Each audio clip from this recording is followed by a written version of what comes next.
What's up? What's up? What's up? What's up, y'all? How y'all doing out there? This your boy. This your boy right here. This your boy Cooper Truther. How y'all doing? Can you hear me? I always want to make sure that people can hear the stream before I start yapping up a bunch of BS. Can you hear me? Cause you heard me. Cause you heard me. Yeah, so if we get some good questions, I'll interact with chat too.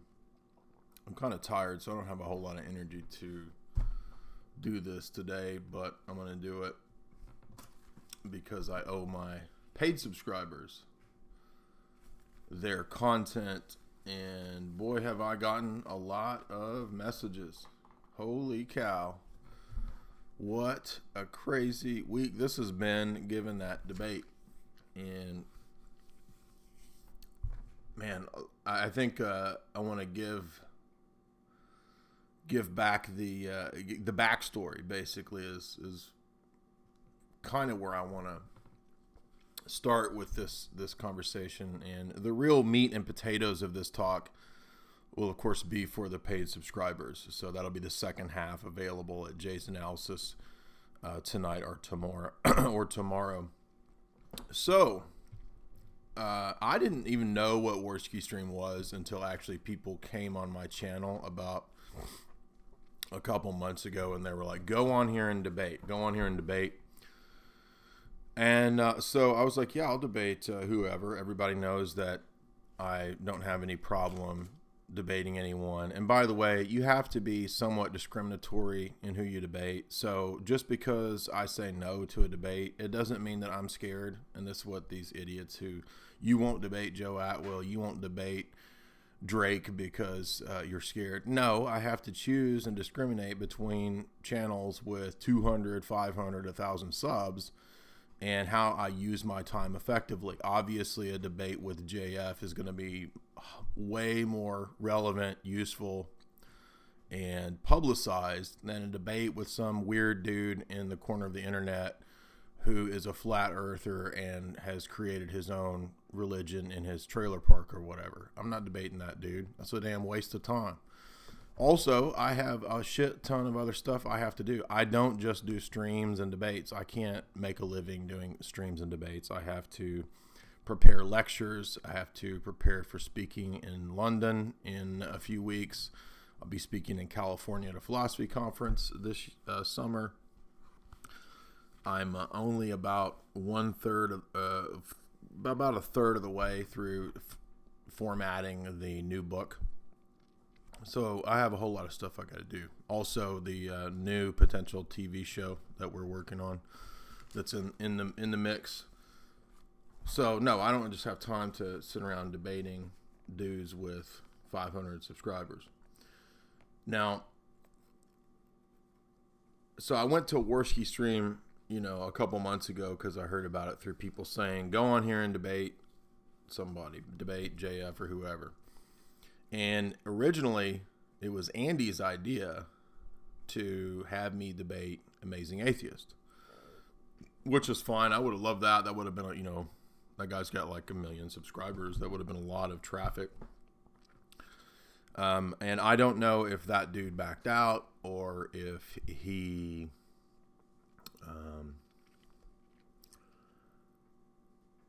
people are... No, I didn't ruin their show. By the way, one thing that happens when you do entertainment, and JF has talked about this, he's right about this, is that you do things to create drama, to create an audience, to create a buzz. That's kind of, common sense. So in this recent drama this week, which, I don't know how much of it's real, how much of it is, entertainment, probably a little bit of both.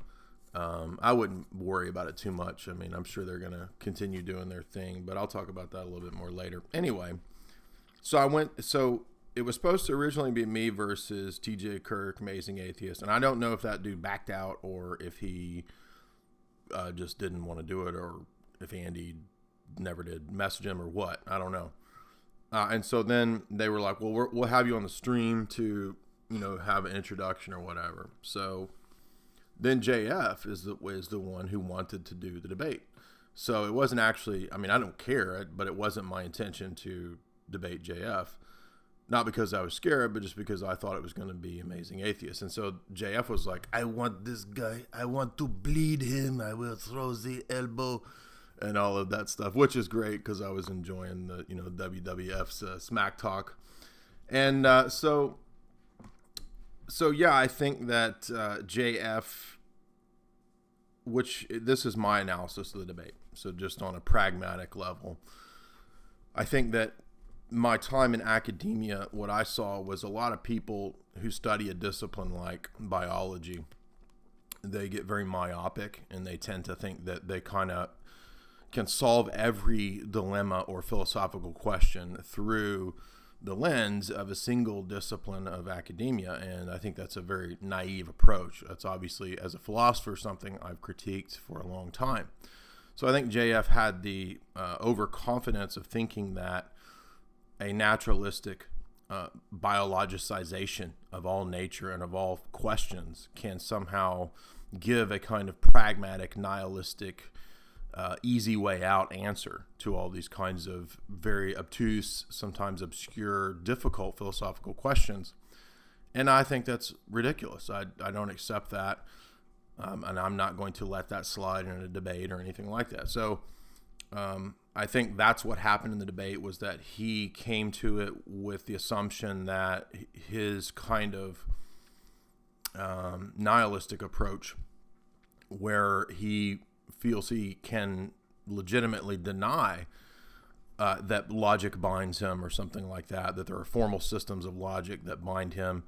And I think that his overconfidence, was the root of the problem there, is that you can't really, once you understand what logic does, how it functions, what universal claims are, I think that you really start to see the flaws of a naturalistic, materialistic view. And this has really been the essence of my critique going back at least 10 years. You can find YouTube videos I did, like 7 years ago, where I was making this same argument, the same metaphysical critique, which I'll get into in a little bit. But really the essence of the argument is that, whether it's ethics, whether it's metaphysics, or whether it's epistemology, a pre-commitment to naturalism or to naturalistic materialism or to reductionistic materialism has implications and necessary entailment, whether we want it to or not. You can say, I don't accept your logic. I don't accept these rules as binding me.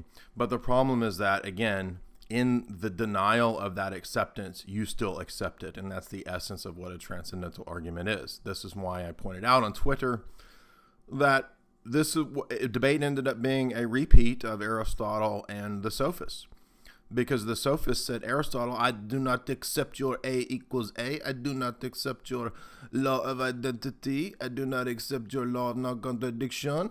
And Aristotle said, in your denial, you accept it. So that's a contradiction. And if you don't accept that, then what is there to debate? We can't have a debate anymore. So that's why I was making that point. It wasn't like I was saying, I want to leave the debate. We can't debate. No, I was making an argument by saying it's impossible to have a debate if you don't accept the same logical laws and principles. Now, he could say, well, I'm a complete radical relativist and nobody has any logical laws or principles or objective truths. But I don't think he would want to go that route, because that's really just a kind of solipsistic refutation. So, but ultimately, I think that's where the position ended up. And that's really what the job of the apologist, from my perspective, is to just demonstrate that point, to demonstrate that, look, maybe in one debate, we can't hammer out every single proposition that I believe. We can't hammer out every single proposition that you believe in one debate. But we can look at these three fundamental aspects of a paradigm or worldview, and we can see which ones are at least coherent and which ones from the outset completely contradict. From the outset, that's the key here. So while I can't in one sentence prove to you that logic leads directly to God, at least we can see how it's coherent. It's coherent. It's possible that logic existing outside of the material flux realm. And a lot of people were asking, what is he talking about, the material flux realm? Well, in historical philosophical discourse, this is just simply the idea that matter, because it's in motion, because it's in movement, and it's because it's either, atomism or energy, however you conceive of whatever level of reality we're talking about, it is ultimately not in a position of stasis. So it's always changing, it's always moving, it's always turning into something else. And that kind of a thing, that kind of a level of reality, or what we're talking about here with this metaphysical commitment to naturalism, it doesn't give rise to abstract, immaterial, invariant, unchanging entities, such as laws of logic, such as numbers, such as meaning, such as abstract concepts. Right. So we didn't really get into this in the debate because we got sidetracked. Things got heated because we couldn't even agree on what a universal claim was. And this is not too difficult in logic. This is why I kept saying, I wasn't trying to be a dick. I was just making a basic point that, look, this isn't even really controversial. I mean, let's look at, and I'm not saying Wikipedia is authoritative, but look, I'm just using Wikipedia to show that in first order logic, which goes into things like calculus, universal quantification isn't even controversial. It's just a logical constant where you say given any or for all. So it has to do with just any basic set of things. If I say all trees grow, okay, that's a universal truth claim. That's predicated, all the time in things like science, engineering, architecture, mathematics. All concrete hardens at this temperature. All water freezes at 100 degrees, whatever.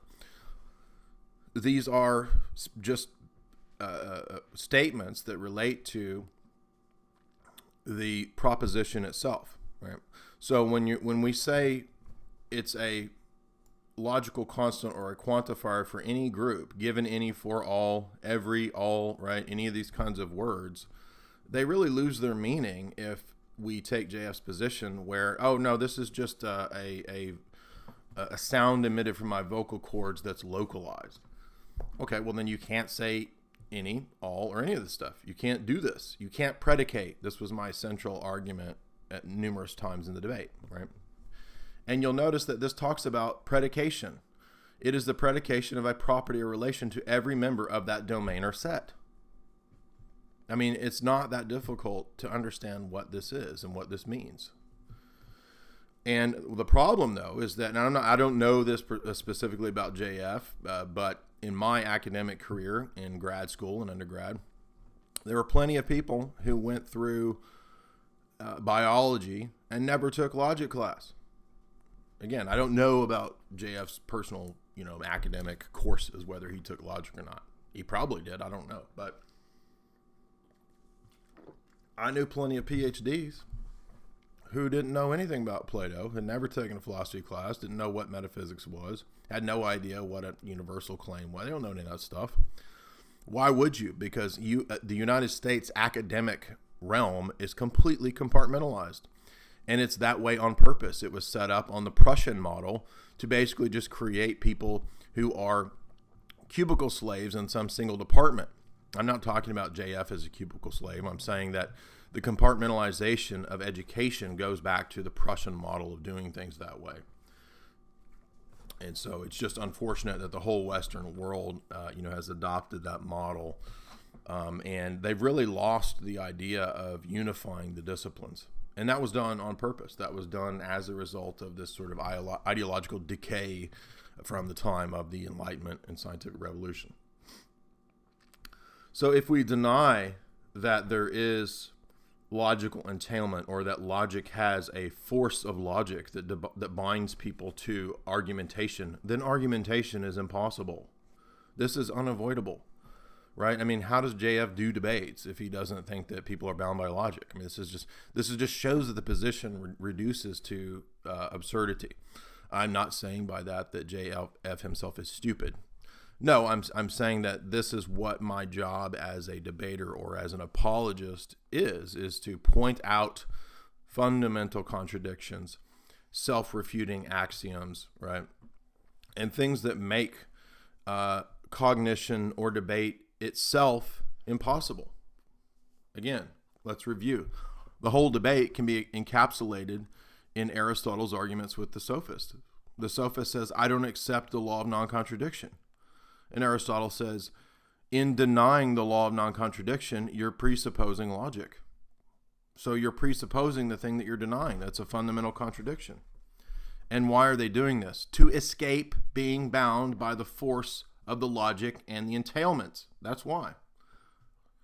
Because he knows he would lose the debate if he was bound to consistently follow through with his positions. That's why they have to deny it. So another couple things I wanted to point out too. We didn't get into evolutionary theory and all that, which is fine because I think that would have been a whole other debate. But you know, the essence of my argument was that and people were saying, how is he making an argument? Just because you say logic doesn't mean there's a God. That's not my argument, dummy. My argument is that there's three aspects to a worldview: knowledge, metaphysics, and ethics. And in each one of those categories throughout the debate, I gave numerous examples of things that are impossible on a naturalistic, materialistic worldview. I mentioned, for example, in the case of knowledge, that predicating, that is the linguistic act of predicating properties, secondary qualities, etc., truth claims about objects in the external world, I pointed out that that is impossible if JF's worldview is true, if metaphysical, naturalistic, reductionistic materialism is true. I pointed out that conveying meaning is impossible. In other words, from the flux chemicals in his brain, which are different from the flux chemicals in my brain, it's impossible that a coherent, stable, invariant, unchanging category of meaning is conveyed from his chemicals to my chemicals if we are a reductionistic materialist. Now, if we have my worldview, it makes sense how I can predicate, because I'm made in the image of God.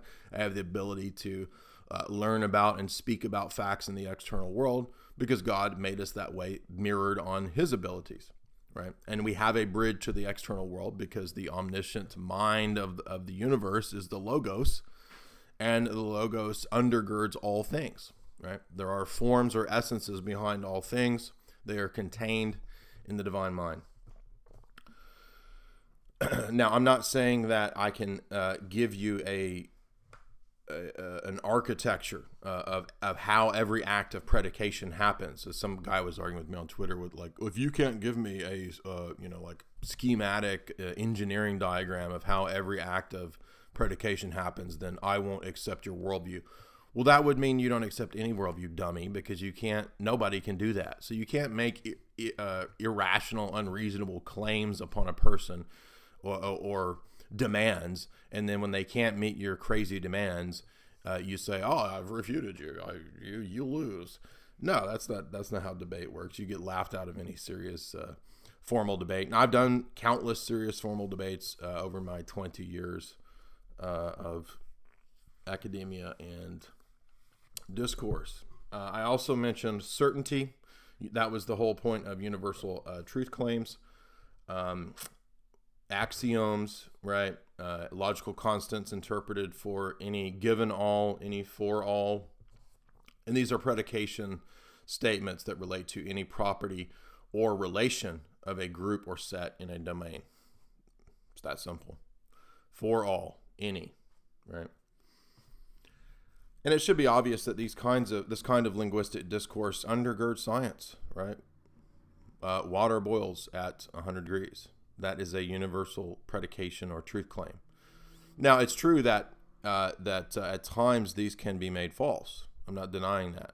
but it still has nothing to, I mean, it's a claim about a universal set. And since you have no access to any universal set, right, we would not conclude, oh, well, then you can never make any claims about the external world, and we have to be complete and total skeptics. And you say, well, how could I prove that? How do I prove that we have to avoid total skepticism? Because total skepticism is self-refuting, right? So if we've gotten down to this point of saying, I doubt everything, and I say nothing is absolutely true, and that's my most basic fundamental commitment and starting point for all knowledge, predication, whatever, then it logically follows that that statement itself is also subject to doubt. But to doubt that statement is to destroy the entire worldview, right? It's not. This is not difficult. It's the same analysis and process that we're doing across the board at any point, right? Because JF wants to take it to the farthest conclusion and extreme and say, I do not accept your logic. I do not accept your binding entailments or the force of logic inherently on its own, or the force of mathematical claims, because I can think of another realm where it might not be the case, and so that proves that what I'm saying is only localized. No, none of that works. That's missing the whole point of what the argument is. And the argument is about fundamental presuppositional commitments or preconditions. All right, so when we moved to metaphysics, I gave a critique that related to what laws of nature are. Laws are patterns and regularities found in the external world through the mind of man, which are perceived to have some objective, real existence. If they didn't, then you're just talking nonsense. I mean, there is some sense in which, gravity operates in some form or fashion out there in the world. There is some sense in which, heat at a certain level makes water boil, right, at a certain temperature. And this is a principle or a pattern that you are saying you recognize about the world out there. Now, it's true that, again, there's a difference between a claim that is tentative or a claim that's a universal claim, right? But you can't just say, I will never make universal claims, right? None of my claims are objective truth claims. That's an objective truth claim. To say none of my claims are, and it's also a statement about everything in the domain. Do you see this?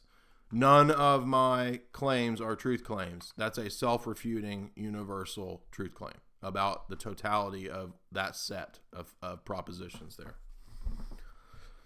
So metaphysics, I don't think there's any way to explain the ontological status of numbers and logic. This is a point I made numerous times in the debate. If everything is in flux, then it's also true that the statement everything is in flux is in flux. And tomorrow it could evolve into the opposite of itself.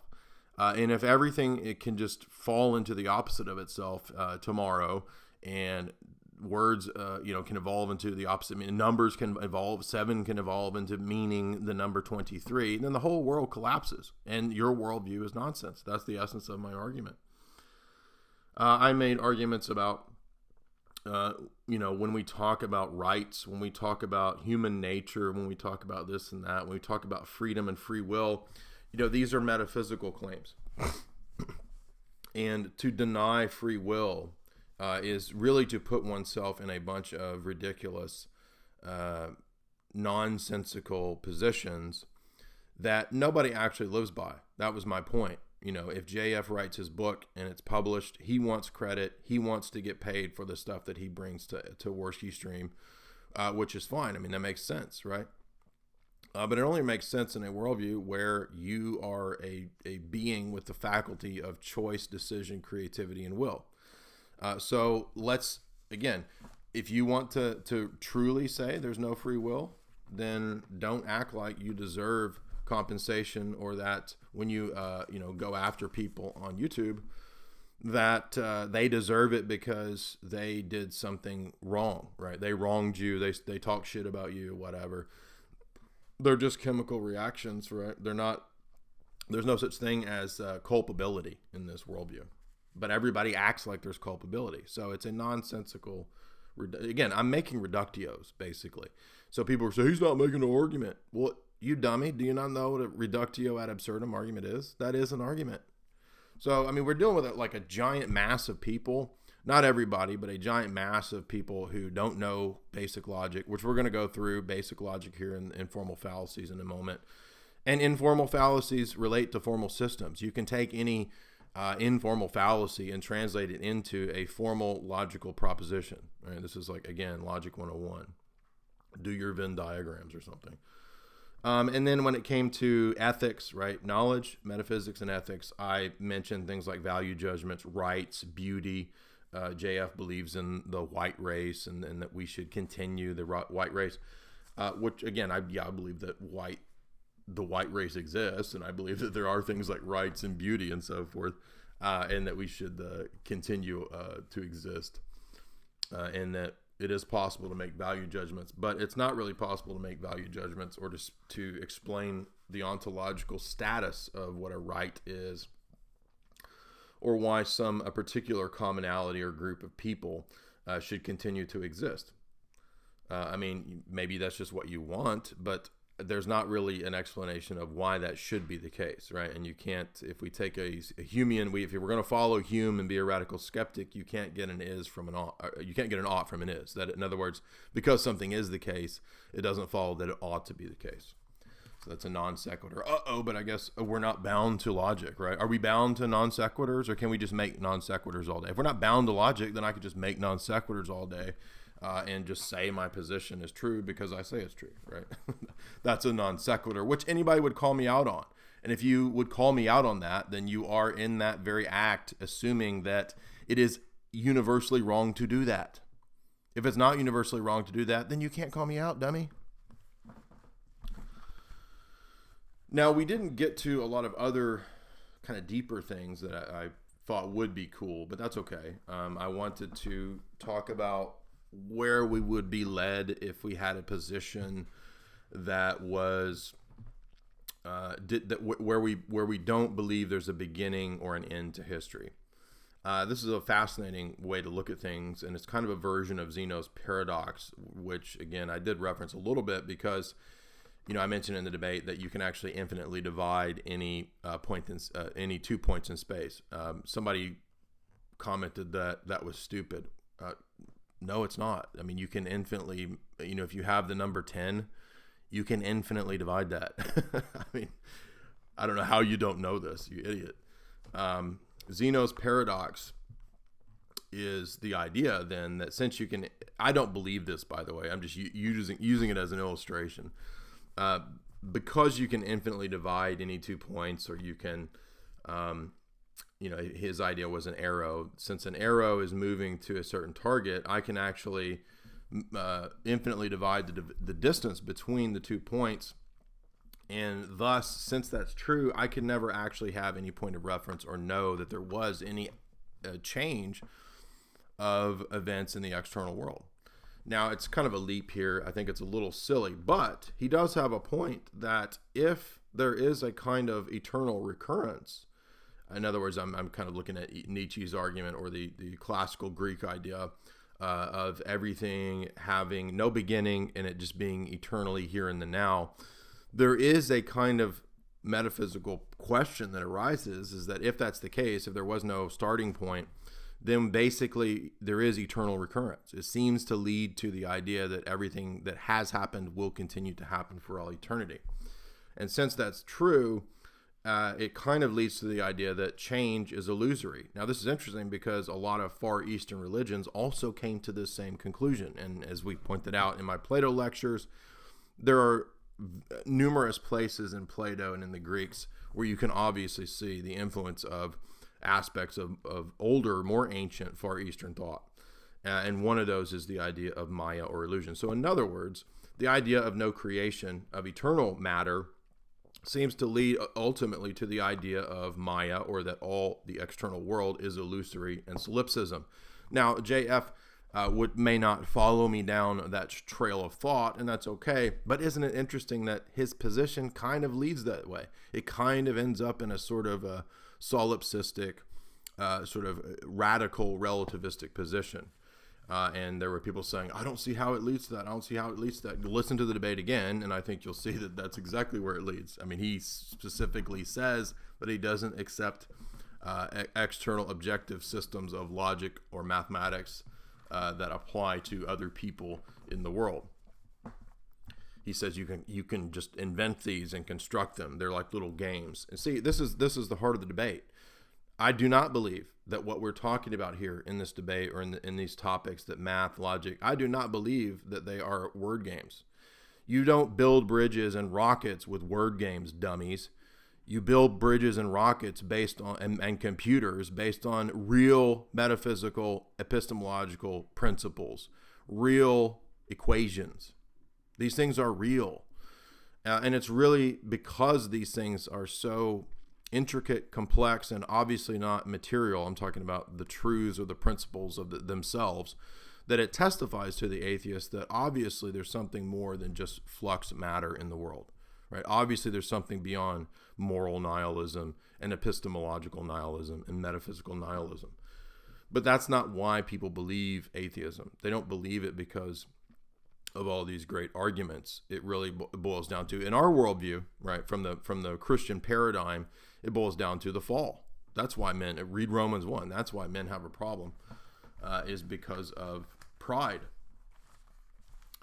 So I think that, again, if you're, and we see this in the history of the West, when we go through the trek of Western philosophy and we look at characters like Descartes, we look at Hume, we look at Berkeley, we look at these different loser philosophers, where do they end up? Skepticism, nihilism, solipsism. And so, there are other ways of going about these issues. I mean, we don't have to be stuck in the morass of the collapse of Western philosophy. But if you want to stay there, you want to wallow in that dead end position, right? And he says, I'm just going to tell you right away that I'm a Dawkins disciple. Well, that is a dead end box. So you can do with that what you want. Another important argument that I made that I don't think was grasped was the deterministic naturalistic fallacy. And this is kind of a variant of what I was saying in relationship to him wanting credit for his book and for his arguments and debates.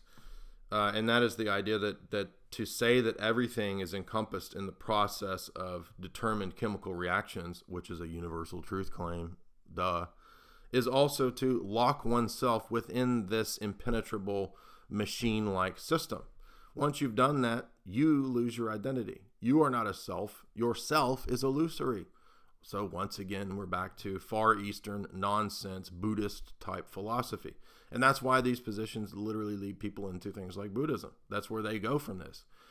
People don't stay moral nihilists for very long. This is like a phase that you have in some sort, your 20s or your 30s or something. And then people move into mystical arenas. I'm not saying that this is what's going to happen to JF. I don't know. But I'm saying that most of the time people don't last very long in basic bitch atheism and moral nihilism. They'll move on to something metaphysical or esoteric. Why? Well, because there's just so many aspects of this position that are untenable and self-refuting. That's why. The laws of logic and mathematics are not conventional. This was another central aspect to the debate, which people say, well, you're just getting hung up on something that doesn't matter. No, this does matter. This is the essence of the debate. Because once you say the laws of logic and mathematics are purely conventional, you're led to a bunch of stupid conclusions. The human mind did not invent numbers. This is so dumb. I can't believe anybody actually believes this. And and that's why I went to Mandelbrot sets, was to show that the mind doesn't invent a Mandelbrot set. It's way too complex. Just think about how complex so many mathematical problems are, so many algebra. The mind discovers these things, right? And just because, this is another point. We got to get to this point. This is something people didn't understand. They were like, how does your argument prove abstract entities? Okay, well, look, this is sometimes called this is a kind of fallacy that relates to how we prove different types of things. So many atheists and naturalistic materialists make this error because they assume that the way that you're going to prove something immaterial, abstract, invariant, and conceptual is the exact same way that you would prove something material. And it's not, by the very nature of what the thing is. In other words, if numbers, concepts, laws of logic, if they do exist, and if we are saying they're immaterial, which we are, then they're not going to be proven in the same way as something material. And this should be common sense. It should be obvious. It should be obvious that the way that I determine the existence of an earthworm is not the same as the way that I determine the existence of laws of logic, because they're two fundamentally different types of things,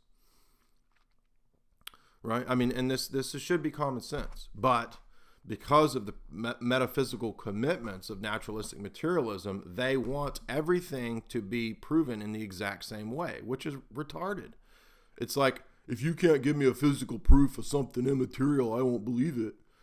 Well, we're saying that, hey, there's a thing that's immaterial. It's not physical. So for you to demand physical proof is from the outset to exclude the possibility of it being proven to you. And it rests on the assumption that all that exists is physical, which is the universal truth claim, dumbass. It's not. There's not only physical things, right? I mean, in other words, we're saying at a fundamental level, there's more than just the physical.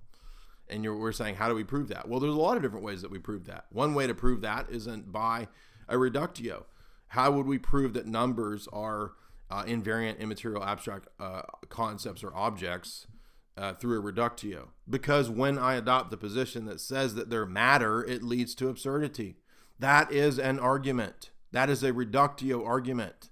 For the people who didn't understand the argument, who said, I didn't make an argument, go look up what a reductio ad absurdum argument is. That is an argument. Dummies. Nominalism. JF's position is ultimately nominalism. So for the people who, again, don't know what they're talking about and said that I didn't make arguments, I just talked about universals and universal claims, that's an argument. Nominalism versus universals is a historic problem in philosophy. And I believe, and I think I demonstrated through the debate, that a naturalistic, materialistic, reductionist position that excludes the possibility of all universals and thus all universal truths and claims also leads to the denial of knowledge itself, predication itself. Again, this is about predicating, making statements about the external world. Predication, right? If it is the predication of a property or relation to every member of that domain. This is basic language, basic sentence structure, subject, predicate, right? This relates to universal claims. Now, we can take the JF position and say, well, I just don't accept any of that. There are no universals. I am a radical nominalist skeptic. And at that point, we are boiled down to the basic worldview commitment of saying, how do you know skepticism is true? How can you claim that everything is relative? Because everything is relative uses a universal quantifier. And you don't get out of this problem by saying, well, it's just me saying that. It's just me. I'm just a local dude here. I'm just one dude. That has nothing to do with what a universal claim is. Nothing whatsoever. All claims are made by one dude. Come on. Any claim is a claim made by some claimer. So the problem of universals, I think, refutes that position. Language, again, as I said, S knows X, right? Subject, predicate. To make these kinds of statements, they make claims about truths of the external world. And you can say, yes, they are provisional, they are probabilistic, they are likely, and they are not certain. That's fine. Obviously, everybody in their worldview, and I mentioned this in the debate when I talked about levels of certainty and levels of knowledge. Sure, no one denies that. I'm not saying every claim is a universal claim, but there are plenty of claims that are universal claims. And guess what? Any particular claim, right? This dog is red. It utilizes universals. What are you talking about? Red.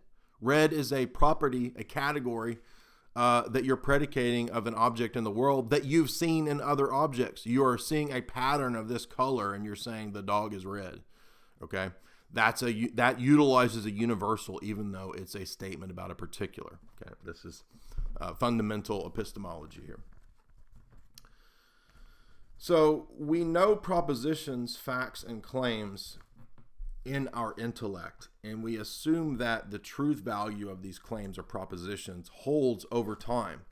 But here's again another problem, and this is a variant of the problem of identity over time, which is not just that objects in the external world have identity over time, but we assume that the propositions or truth claims that we've made in the past retain their meaning.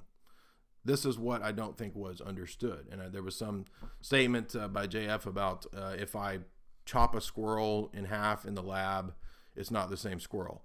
Yeah, okay, but that's not answering the question of propositions themselves and truth claims themselves, their ontological status, and whether they retain meaning over time. So the statements that I made a year ago, 10 years ago, observations that I observed 10 years ago, 5 years ago, they inform my present view of the world.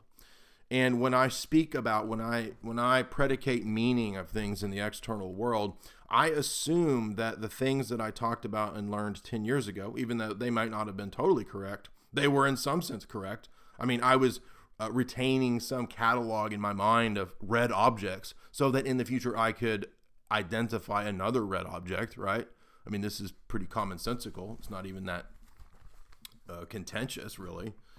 But the question arises, if my mind is perpetual flux and just chemical reactions, how do I get the same meaning in order to predicate truth claims in sentences in linguistic philosophy over time? How is the meaning the same over time? Because what is meaning? Okay. And this is, people say, you can't ask that question. This is a stupid freaking question. I hate it when Theus says this question. Well, of course you hate it when Theus asks this question, because it shows the position is completely nonsense that you have. That's the essence of this, is that we are running from the difficult questions to our worldview.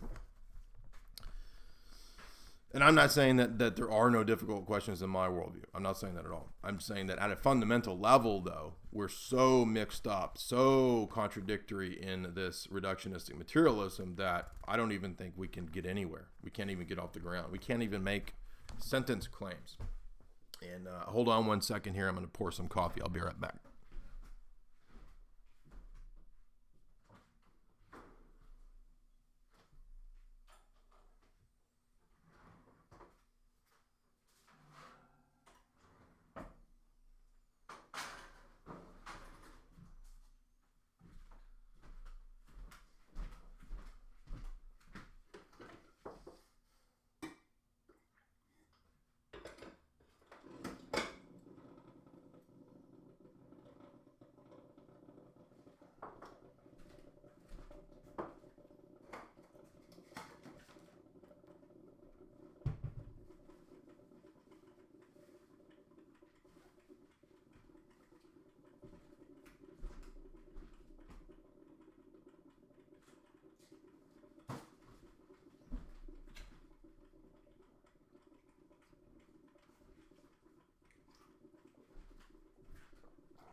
All right. Let's do a test run here of a claim here. If I say words don't mean anything, you dumbass. They don't mean. Words don't convey meaning, you stupid person. Why can't you understand this truth, you idiot retard? If I say that, what's wrong with that claim? Okay. Well, I'm using words to try to convey meaning, to say that words convey no meaning. That is a contradiction. Okay. And that's different from a paradox. A paradox is something that is an irresolvable mystery, we might say. Something that can't be resolved in this level of reality, right? Something like Gödel's incompleteness theorem. Gödel's incompleteness theorem is not a contradiction. Two different things. Contradiction is something that violates a law of logic. Now, if we can't use laws of logic to adjudicate between something being a contradiction and something being a paradox or a mystery, and by the way, even Bertrand Russell, the quote great logician, who I deconstruct in several videos, by the way, in my Globalist book series. Even Bertrand Russell admits that logic has to recognize that there's a difference between a contradiction, a statement that is a reaffirmation of a previous claim, something like all crows are crows. That is not a contradiction. That's actually true in strict formal logic. In other words, all X are X in other words, it's just a reaffirmation of the law of identity. So it's actually not a violation of any law of logic. But point being, even Russell, the ardent, rabid atheist, recognizes this. And I'm not saying that because Bertrand Russell recognized it, that is true. I know what fallacy of authority is. So let's make another point here. This comes up a lot in debates, and this is a freshman, sophomoric level mistake that people make in debates, where they say that anytime you cite a person, that's a fallacy of authority. No, it's not. If it was, then courtrooms wouldn't call in experts to testify. There's nothing wrong with citing an expert or utilizing testaments or testimonies of other people to bolster your case. That's part of argumentation. If I said that because Bertrand Russell said it, it's therefore true, that is a fallacy. But to utilize people's testimony or the testimony of experts is in no way a fallacy.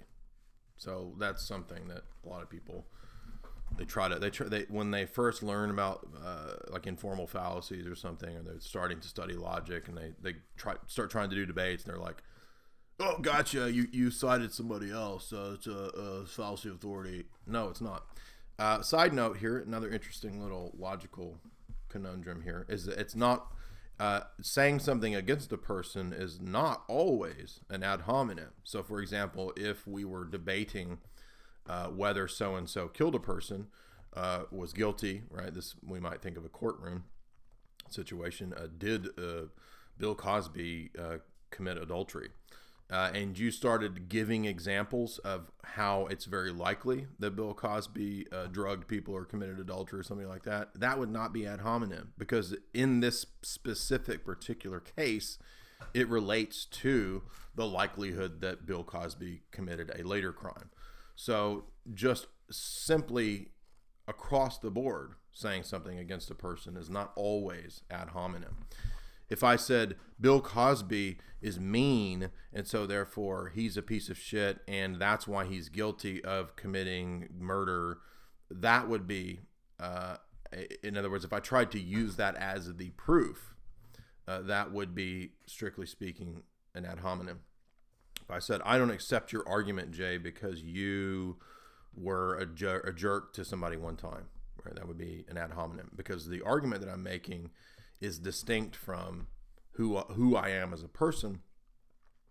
And by the way, if we accept that an ad hominem is a fallacy, then we're accepting that this is an objective, logical principle or truth, that the claims that people make, the propositions, the truths that they espouse, the arguments they're making, are distinct from who they are.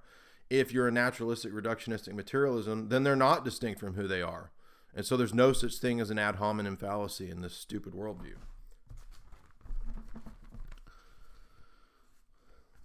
That, in other words, you see that's another interesting point that I could have made against JF.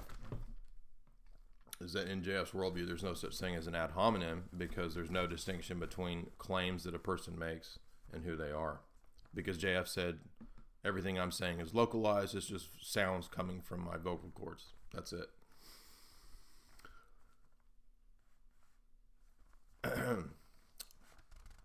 Let's see, we didn't get into problem of evil, really. Andy brought that up for a brief moment.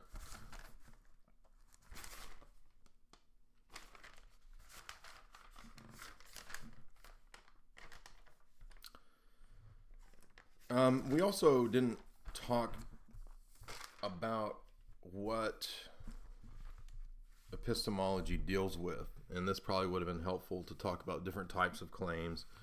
But obviously in a debate, you come to the debate assuming that people know these disciplines, or else, it makes it very difficult to debate. And this happens a lot when you debate people from a, quote, hard science who aren't familiar with laws of logic or epistemology, is that you kind of have to end up arguing over something that you didn't think was even in contention. And then you have to kind of on the fly show that it's self-refuting, which I think I did do in the debate. But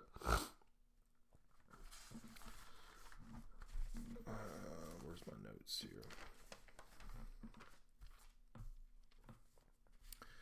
So I want to show, I think, a couple things about epistemology that are relevant, which I did touch on a little bit.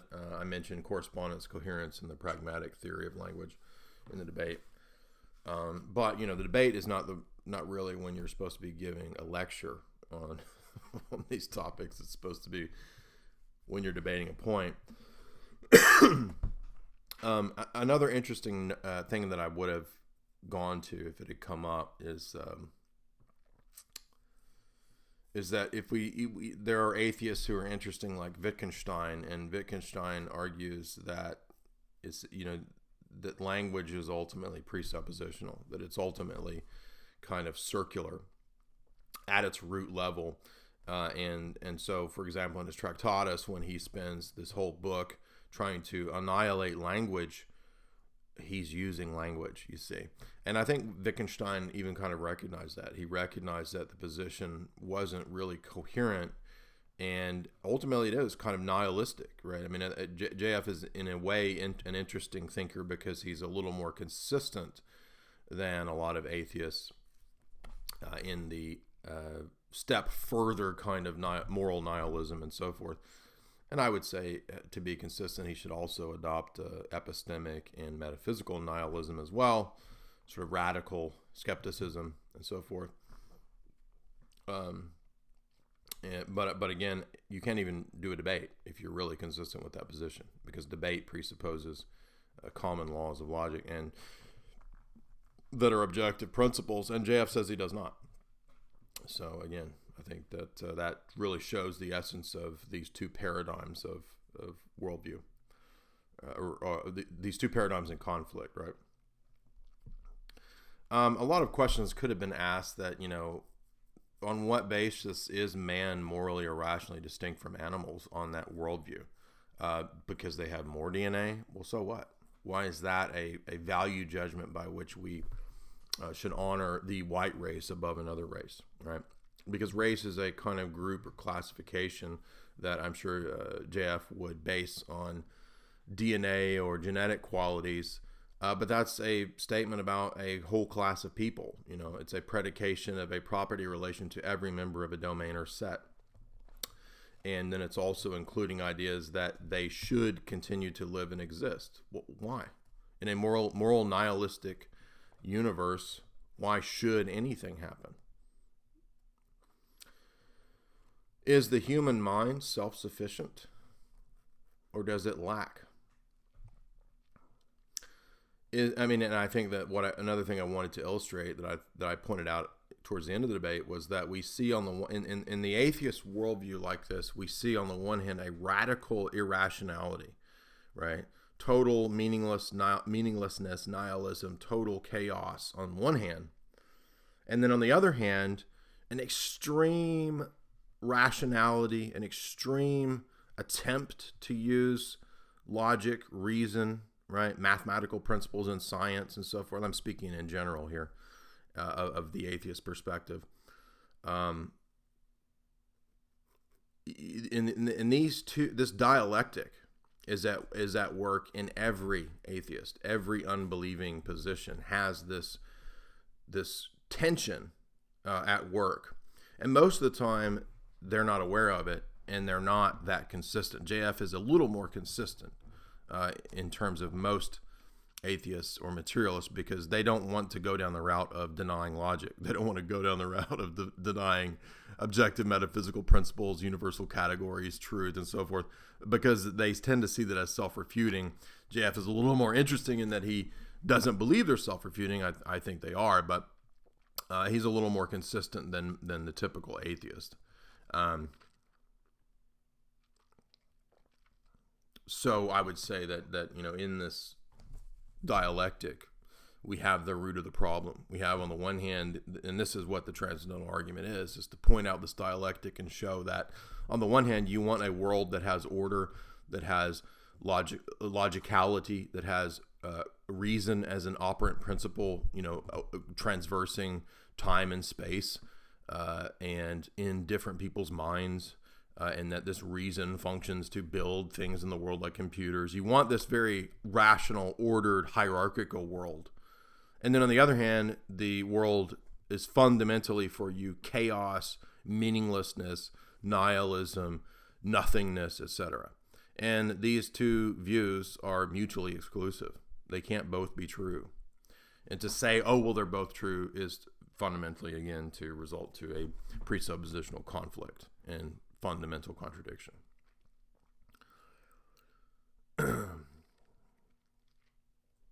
On the one hand, Jeff seems to act like there are public truths, and hence he can argue with people about a class of people, race, or whatever. But then at the same time, in the midst of the debate, there were a couple times where it sounded like he said, the sounds that are coming out of my mouth are in my mind, and they don't necessarily translate to anything coherent in your mind. So that would actually deny the possibility of public truths.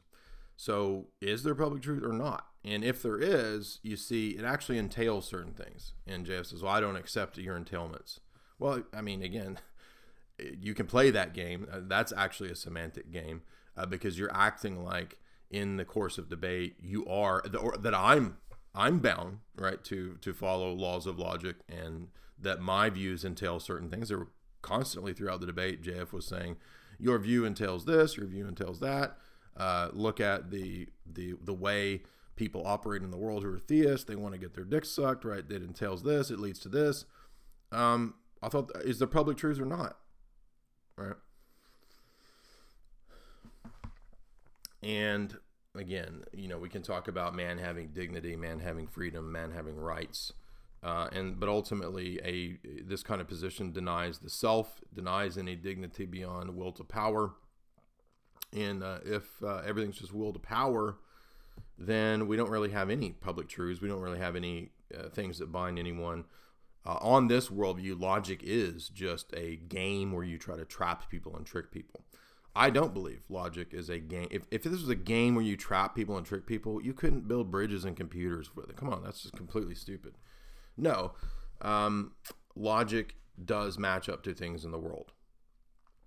And yes, you could talk about hypothetical systems where there's, weird things that happen at a subatomic level, or weird systems of mathematics where there are infinities that do weird things and don't match up to other things.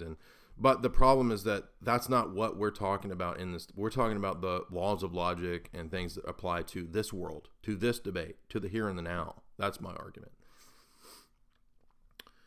Now, in epistemology, I mentioned at one point there were three theories that are kind of dominant as to what it means to have a justified true belief. And justified true belief is three independent things that are usually discussed when we talked about levels or types of beliefs. And this is in the discipline of epistemology. So when we speak about justifying a view, generally it's in epistemology, the idea is there that if you believe something, you need to be able to justify it. You can't just say it and expect it to be so. So this is why we're asking for an account for things. You need to give an account for your belief in morals. You need to give an account for your belief in XYZ. You need to give an account for this or that. And that's why it's perfectly fine to ask those kinds of questions to the atheist or anybody else. There's nothing wrong with asking meta-level questions. People get furious about this and they say you can't ask those questions because they're the questions they can't answer. That's why. And that doesn't mean that I have every meta-level question solved. No. But there's nothing wrong with asking, how do you justify that kind of a claim or position? Because that's a basic aspect of epistemology. And if you don't have to justify your positions, well, we can just assert anything. And there's no way to adjudicate between the true and the false. So justifying relates to giving an account for a belief or a claim. And then we speak of true claims, right? Obviously, this presupposes some way to measure or adjudicate between the not true, between the false. And we also speak of beliefs, right? So we believe this to be the case. In some cases, we may know it to be the case. In other cases, we may not know it to be the case. Sometimes we speak of warranted beliefs, right? I have a high warrant for believing that J. Lo is not twerking in my backyard right now. Do I know for sure? Not infallibly, because I, don't. I'm not looking out in my backyard right now, but I can be highly certain and have a high warrant of belief that J. Lo is not twerking in the backyard right now, because it's extremely unlikely. It's far more likely that Nicki Minaj is twerking in my back. I'm joking. I don't want Nicki. I think I would choose J. Lo out of those two for sure. But so that's what we mean when we speak of things that being justified, true beliefs in epistemology, and then we also speak at times of having a warranted belief in something. And warranted, this will oftentimes kind of apply to everyday sense experience things, basic empirical observations, this kind of stuff, common sense stuff. But what warranted can also apply to more theoretical things as well. Anyway, so when it comes to correspondence and epistemology in terms of language, so this is where we get to the propositions themselves, and this is what, again, I don't think we really got to highlight in the debate, was that I'm asking about propositions and meaning and claims themselves. And this is, if you see here again, first order logic is concerned with this, right? This is what happens in calculus. This kind of stuff is not that controversial. So how do words apply to objects in the external world? How do those words, which are symbols, relate to the concepts in our minds behind the words? And how does meaning relate to, being behind those concepts? So you've got kind of these different levels of what's going on here in linguistic acts or in knowledge acts, noetic acts, where there's meaning, there's the concept in the mind, there's the symbolic word or phrase or written symbol that stands for those things, and then you have the conveyance of that meaning, hopefully to another person. And all language presupposes this, right? This is why language itself is a kind of transcendental argument. I didn't go into that in my paper. You can see my paper, Numbers Prove God, which does go into this argument from the vantage point of numbers, but you can also apply this same type of argument to language. So there's three, as I said, dominant theories in linguistic philosophy or epistemology related to how you say things about the world. The first is correspondence, that this school says, everything about language is just that if the thing that you say corresponds to the thing in the external world, then all's good. Well, the problem with that is that it doesn't say enough, right? I mean, just saying something corresponds to something else leaves a host of other questions, such as, so let's say that I create my own little language that corresponds to objects in the external world. This really doesn't solve anything because other people haven't also, they don't have this same network of correspondences, right? It's like, I think Enya created a language with her producer and some other woman, and she's written, Nick and Roma Ryan together with Enya have created a language they call Loxian. And there's like some Enya songs that are written in Loxian. Okay, well, I don't know Loxian, so I have no idea. No fucking idea what Enya's songs are about when she sings that. But the point being is that there is a correspondence in their little clique there where they have made up these, basic semantic structures and phonetic sounds, ultimately kind of related to ancient Celtic, by the way. So it's not created completely ad hoc. It's actually based on, known phonetic forms and so forth, as are all language. All language has these same basic underlying categories. Even Chomsky, right, knows this, which, by the way, his whole philosophy undercuts language, by the way. But he's a left gatekeeper, so who cares? So in other words, correspondence is true to a degree, but it doesn't explain enough. We need more than just a symbol corresponding to the thing. We need more than just, the number 1 equals that object over there. Because what about the other objects? Does it just correspond to that object, or is there some shared property of oneness that all those objects share? And that's, of course, the question of universals. Another dominant theory in epistemology or linguistic philosophy in this regard is coherence. Well, language, it basically is just a vast system of coherences, right? So we can make up all kinds of things that we want as long as the system as a whole, the sentences, the paragraph, the book is coherent. And there's an aspect of truth to this as well, right? I mean, yes, systems in a larger sense, sets in a larger sense, have to be coherent. Math is coherent, generally speaking. Normal maths are coherent. But coherence doesn't really explain how things operate in the world. So it's kind of an abstract, kind of a theoria level of analysis, and it misses the praxis, it misses the correspondence. And then the last theory generally is pragmatic. Language is just pragmatic. It's just a token symbol. And this, I would think, is kind of where JF's coming from. But the problem with just a solely pragmatic view is that it doesn't have coherence and it doesn't have correspondence. So the true view is actually an aspect of all three of these. Language and predication, epistemology, utilizes correspondence. It utilizes a coherence amongst the system of set of propositions themselves. And it's also pragmatic. It also applies to things in the world, and it works. So all of these things really have to be functioning together, and all of that goes into when we make statements or have beliefs that are justified and true. So justified true beliefs include correspondence theory, coherence theory, and pragmatic theory. So can we have justified true beliefs? I think so. I think that my worldview gives us a way in which that's possible. I don't think JF's worldview does, because JF's worldview is not interested, so it claims in justifying its beliefs. It doesn't believe in giving an account per se, and it's not interested in unifying all three of these kinds of perspectives. It says, I'm not really bound to your laws of logic. You've created those. Those are inventions of men. You're trying to bind me with this or something like that.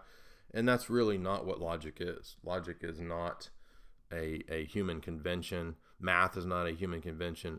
Math, logic, etc., these are discovered. Aristotle didn't invent logic. He discovered it. Because they are truths, propositions, abstract, invariant, material entities that exist independently of our thought. And I'm going to bring forth a couple testimonies here. Again, it's not ad hominem dummies. This is just a testament from some mathematicians. And this is from the book Mind of God by Paul Davies. And I'm just citing these quotes because they're good quotes. And he says that mathematical objects take on a life of their own at times and often display totally unexpected properties. On the other hand, the idea of a transcendent realm of mathematical forms or objects seems too mystical for many mathematicians to admit. And if challenged, they usually claim that when engaging in mathematical research, they're only playing games with symbols and rules. Well, that's not actually true, because playing games doesn't produce computers and rockets, right? So they know that's not true, or unless they're lying to, stay in academia or whatever, because it's not palatable to talk about theism or something in academia. Who knows? Nevertheless, some distinguished mathematicians have admitted this. Right? One of those is Kurt Gödel. Gödel based his philosophy on the mathematics of undecidability. He reasoned that there will always be mathematical axioms that are true that can never be proven to be true from existing axioms. He envisioned these statements as therefore already existing out there in some mental, psychical, right, astral, platonic domain beyond empirical research, right? Now, they do relate to empiricism at times, because obviously our senses are utilizing, symbols for numbers, and we're using calculators that use symbols and so forth. So that's not to say that they have no relation to the here and the now, but they have a both and. They relate to the world and they transcend the world. Another Platonist Oxford mathematician is Roger Penrose, who I brought up in the debate. Penrose says, mathematical truth is something that goes beyond mere formalism.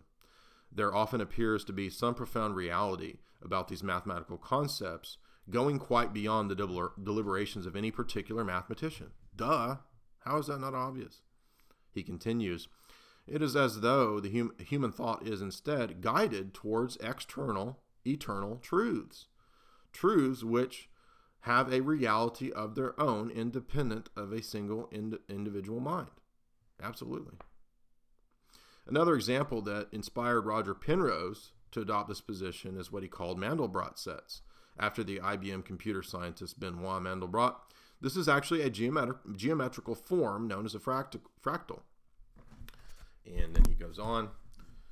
Penrose says about Mandelbrot sets, fractals, the complete details of the complicated structure of the Mandelbrot set cannot be fully comprehended by any human mind. It cannot be fully revealed by any single computer to date. It would seem that this structure is not just part of our mind, but it has a reality also of its own. The computer is being used in the same way that an experimental physicist uses a piece of experimental apparatus to explore the structure of the physical world. Yes, that's what I said in the debate. The Mandelbrot set is not an invention of the human mind. It is a discovery. And this is known, subjectively true. Another well-known mathematician, Martin Gardner, concurs with this conclusion. Penrose finds it incomprehensible, as well as I, that anyone could suppose that these exotic structures are just made up, right? They are out there and discovered just as much as Mount Everest is. They are subject to exploration in the same way a jungle is explored. Go on YouTube, YouTube and watch the fractal videos. Watch the ones that zoom in to like a millionth degree or whatever with the super high, mega high resolution. You think that's made up and that's all just invented from a human mind? Obviously it's not, dummy. Watch a fucking fractal video. You're an idiot if you think so. Mathematics is already out there and discovered. This is one last quote here from Penrose. Penrose uses the term, and as does Rudy Rucker, another mathematician, mindscape. It's fine with me. Astral realm, psychical realm, physical, spiritual, whatever terms, doesn't matter. They're essentially meaning the same thing. I imagine that whenever my mind perceives a mathematical object, it makes contact with something like Plato's world of mathematical concepts. When we see or intuit a mathematical truth, one's consciousness breaks through into this world of ideas. Yeah, absolutely. And it makes direct contact. When mathematicians communicate, this is made possible by each one having a direct route to truth. Yes, universal, abstract, objective truth. The consciousness of each being is in a position to perceive mathematical truth directly through this process of seeing, which is not empirical, by the way. All of this completely destroys naturalistic materialism. That's what I'm trying to tell you.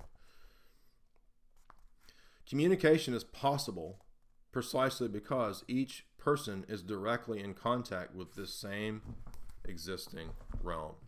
Yes, that is what I argued in my Numbers Prove God article. And if you follow the argument, right, same argument that who was making this? That Roger Penrose was making. Okay, you'll see, I think, what I'm getting at. Now, in hour 2, I'm going to flesh out Numbers Prove God a little more. Get into that. We're going to go through more logical principles, more of what I was going to present and didn't get to in the debate. We're going to go through informal fallacies because this is rife everywhere. Everybody's making informal fallacies all the time.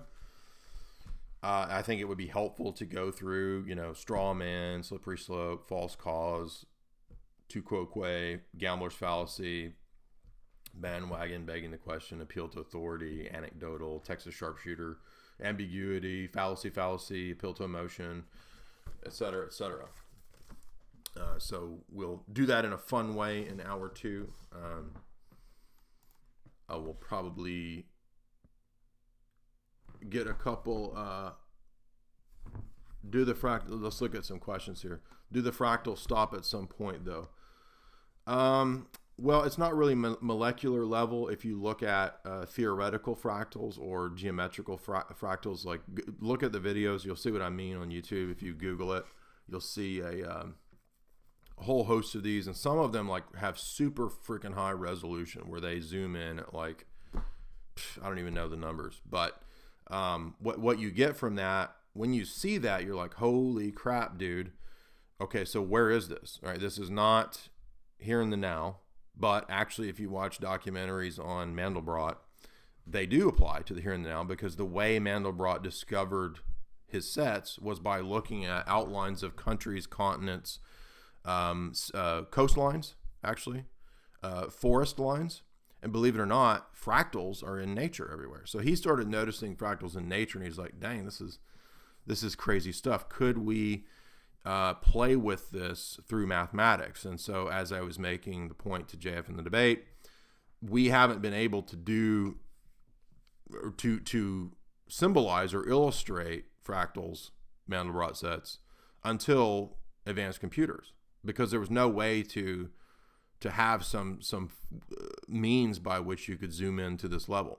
But with the computer, with super high resolution, you can zoom in like crazy amounts of zooming in, right? Like not just 1%, 10%, 100%, 200, like to the, zooming in to the millionth power, crazy ass stuff. And what happens is that the fractals repeat in different ways in all kinds of different directions. Just starting, by the way, with a simple set of numbers on an XY axis. This is how you get fractals. It's crazy. I mean, this is mind-blowing stuff. And once you watch this and look into this, it is so obvious that no human mind, this was not invented by a human mind. Mandelbrot himself says that. He just like, I didn't invent this. There's no way to invent this. That makes absolutely no sense. Now, I'm not saying that everything in my worldview hinges on Mandelbrot sets. I'm just saying this is one kind of new thing that's a pretty recent discovery, in the last century. That's just like, holy crap, dude, this is mind-blowing. But what it illustrates, as I read from Rucker and Penrose and, there's other guys out there like Max Tegmark, they kind of have the same idea, is that, look, this stuff is objective in the world. I think Max Tegmark's wrong, but he even goes so far as to say, hey, everything out there is just mathematics. Like the world is literally just mathematics. But I think that's extreme. There's more than just math out there in the world. But that's where he takes it, right? This kind of a Pythagorean position. But the person that asked me that, do they end? That's a really good question, and that gets pretty philosophical.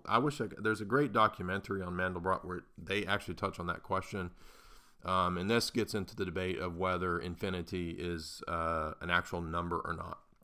If you watch my video, or if you go to my article, Numbers Prove God, there's a BBC video that's embedded there. It's about 2 minutes. And they kind of try to answer that question of whether infinity is a number. And the best answer to this is it is and it isn't. This is kind of the weird, mysterious aspect of infinity, just like I was pointing out in the debate. Infinity both interacts in this world and transcends it.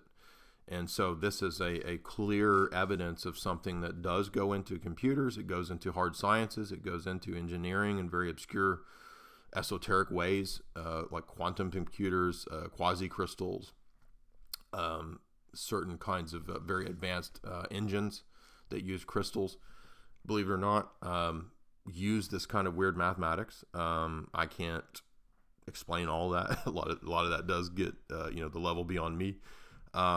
But what I can show or see is that just like with the Mandelbrot sets, they and all numbers and universals are the same way. They both transcend this realm, but they interact in this realm. And so for us, this is very compatible with Orthodox theology, like the divine energies and like God himself. God is transcendent and immanent. So just like with numbers are both many and one at the same time. We believe God is many and one at the same time. And just as numbers transcend the here and the now, flux reality, but they also interact with it, so does God.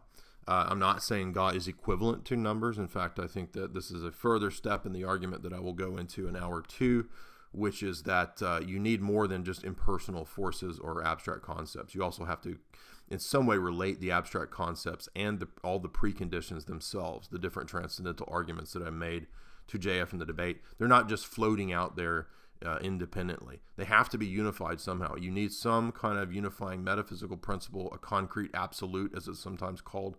And really, I think the best contender for this, the only contender for this really, is God.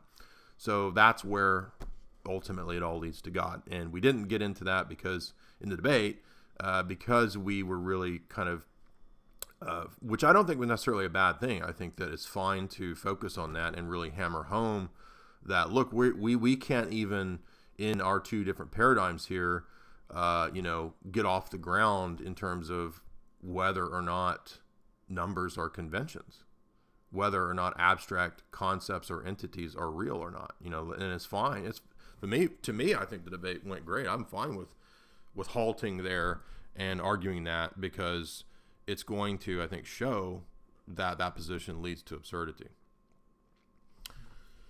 So let's look at, if you have questions, you can bring them to the chat right now. I got some super chats. So to Adam on the fractals, like I said, when we do, if you look at the YouTube fractals, they're operating on more of a theoretical abstract realm. And that's why computers are specifically useful in this regard. So they're not actually molecular. But if you're talking about fractals in nature, I would say yes, they do actually go down to the subatomic level, and that's what Werner Heisenberg said. He said that when you get down to the subatomic level, there's actually nothing but geometrical forms, which is fascinating. How did Plato know this in terms of the Timaeus and the Platonic solids? Amazing. And by the way, the state university system will never talk about that. How do you understand the phrase "Jesus is truth"? That's a good question. So, this comes up in scripture.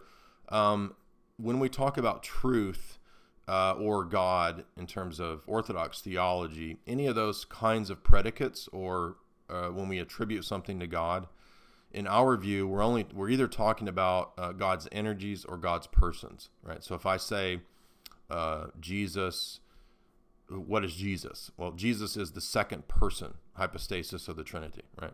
So if we talk about truth, God is truth. Well, this is not a statement about a specific hypostasis or person in the Trinity, because the Father is true, the Son is true, the Spirit is true. So truth is truthhood, truthfulness is a divine energy, actually, as is God's love. Love is a divine energy. It's not a single hypostasis in the Trinity, like the Roman Catholic position absurdly leads to. The Holy Spirit is the glue between them. No, he's not. He's a hypostasis. And no, don't try to use St. Gregory Palamas. I refute that in my Roman Catholicism Absolute Divine Simplicity article. So truth is a divine energy. By the way, when I had a long-ass debate with Eric Ibarra on Facebook, this is why he ultimately lost that debate, the last one we had a few weeks ago, is because he admits, as far as I understand, in his Catholic theology, that anything you say about the Trinity either applies to the common divinity or to the persons. And once he admitted that, he lost his whole argument for the filioque, because the filioque attributes a property to the Father and the Son together that the Spirit does not have. So that violates all classical Trinitarian views, East or West, that any property or predicate of God is either applicable to the persons, or a specific person, or to the common divinity. That's it. There's no other ones there. There's no way to go around that, right? So if I say, what is divine foreknowledge? Okay, that's not a property that one person in the Trinity has to the exclusion of the others. It's a property common to all three. The Father, the Son, and the Spirit all possess divine foreknowledge, right? If I say generation, is that something that all members of the Trinity have? No, it only applies to the Son. The Son is eternally generated, right? not the Spirit, right? If I say paternity, that's applicable to the person of the Father alone. Okay, so once Eric Ibarra introduces a common source between a father and son for spirating the Trinity, he's violated that classical Trinitarian dogma, and he's destroyed his whole position. So anyway, it's stupid. And he's been like in a tailspin the last 2 months, just like every day, just trying to debate this out on Facebook. And it's like, Eric, give it up, dude. Like, we got to the root of the issue. Like, give this up. Anyway, let's see. Where are we at here? I need to go back to the first ones here. So Tanner says, how can we hold to coherence theory when he doesn't? How can he hold, JF, I assume, when he doesn't believe one can make statements about what can be inferred given a starting point? His whole view seems explosive. Absolutely. I mean, that's really another way of stating my argument. If you watched the debate closely, and if you've heard my previous debates, Kokesh, Robert Taylor, if you've listened to my talks, you know that what I'm doing, it's not like a trick. It's not something like, there is an aspect of methodology to this where basically I'm going to look at a person's worldview, again, knowledge, ethics, metaphysics, and I'm going to consider claims that they make, right? So if I figure out, okay, this guy's coming from the naturalistic, materialistic vantage point, I already know like where that leads. I already know the box that it puts a person in. So I'm going to be basically making variations on the same few arguments, okay? Now, there is a lot of on the fly that, comes into play, because I didn't expect, for example, JF to go so far as to deny that logic as a system binds him. Now, I wasn't tripped up. I wasn't stumped or scared. No, I think that made it a lot easier in the debate. You can actually see me smile when he starts saying that stuff, because I'm like, well, thanks, dude. You just handed it to me. But yes, so Tanner, in some, I don't think, when he talks about coherence theory, I'm not sure what he means. I mean, I'm not trying to be unfair to JF or diss him in this regard. Maybe there's like an atheist materialist, Dawkins, Dennett. Maybe Dennett has like a paper somewhere on, atheist coherence theory. I don't know. I read a lot of these guys in undergrad. We use MIT's course lectures, course material for a lot of my graduate level classes. So we read Daniel Dennett. We read different guys who've come from that perspective of the kind of a computer analogy for reality. Oh, humans are just biological computers and this kind of stuff. So they may have some, attempt. But yes, I think that, Tanner, what you're getting at, the root of your statement is yes, all of those views are going to implode, because they deny from the outset. They attempt to set what is possible from the outset, right? And when you do that, you limit yourself, and most of the time you lead yourself into a contradiction. That's the essence of the debate right there. Mandelbrot sets are still created in a mind, just the mind of a computer, and not a human. No, they're not. In fact, again, what did we just read from Mandelbrot and from Roger Penrose? They're discovered. So you're confusing discovering something with creating something. Mathematicians across the board, even if they're atheist materialists, they still talk about discovering things. Like, oh, whoa, here's a whole new way of doing things. This actually applies to things in the external world. Now, unless you think that the human mind causes or can change, can I invent a new Mandelbrot set in my head? No. Because it has to operate in a certain way on the XY axis. Okay, so you don't create them. They are discovered. And that's exactly what, Penrose explains this when he talks about like his Penrose tiling. It's like he's amazed at the structure of these different tilings. And so again, just because to say that they are created by human mind is really to not understand what this is. Go watch Mandelbrot set videos. That's not in anybody's mind, dude. It's not possible. That's like saying that the human mind invented a kilogon when you can't even contain a kilogon in your mind. So it doesn't make any sense. Also, you are anthropomorphizing in an incorrect way, which to speak of a computer having a mind or a faculty of creative ability actually violates the laws of information science. So information science itself actually says that all creative information comes from some mind. The Mandelbrot set does not come from the human mind. It comes from the divine mind because it requires infinity. And you don't have infinity in your head, bro. Sorry. You are finite. This is from Adam. I certainly need to read up on natural fractals, but those fractals have to stop at some point. No, when it gets to the molecular, I think I already read this one. There's a great documentary on Mandelbrot sets from just kind of a mainline normie perspective. It was like PBS or some shit like that, or Discovery Channel. I can't remember, but it'll probably come up if you look up Mandelbrot set documentary. It'll be one of the first 2 or 3. And if you watch it very closely, what they'll show in that documentary is that there's this weird thing about how they contain infinity, but they also have a limit. And this is the mysterious aspect of them. And so again, we don't really know how this works. So Adam again says, the issue I have with saying mathematics matches up 1-to-1 with nature. By the way, I don't think I'm saying it matches up 1-to-1. So like if you listen to what I was saying about correspondence, the same thing that we would say about numbers in a way applies to predicates. So if I say the dog is red, when I say the dog, I'm singling out one entity, one object in my field of perception, the dog, that dog, one dog.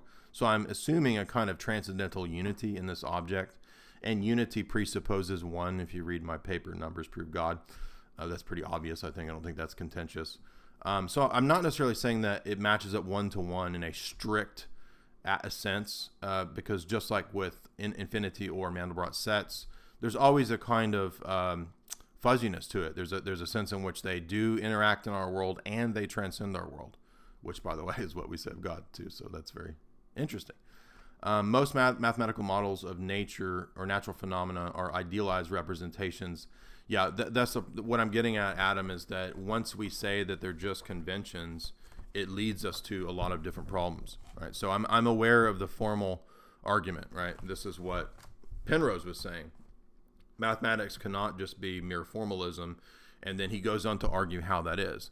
And how do we prove that? Well, we prove that by saying that if mathematics is just convention, it's just human representation systems, it actually leads to a bunch of absurdities, right? I could just invent another system.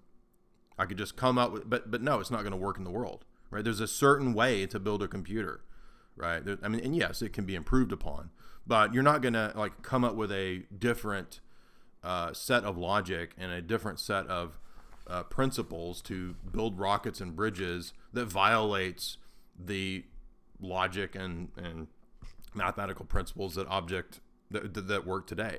Like, they don't evolve, they don't change, and so there's this peculiar quality of them where they are invariant, and that's why they're mysterious, and that's why Plato and Pythagoras and other thinkers and philosophers too, even in the amongst the church fathers, thought that they had such a power. Now, if you notice in the debate with JF, I actually made this point clear that what is relative about numbers, what is formal,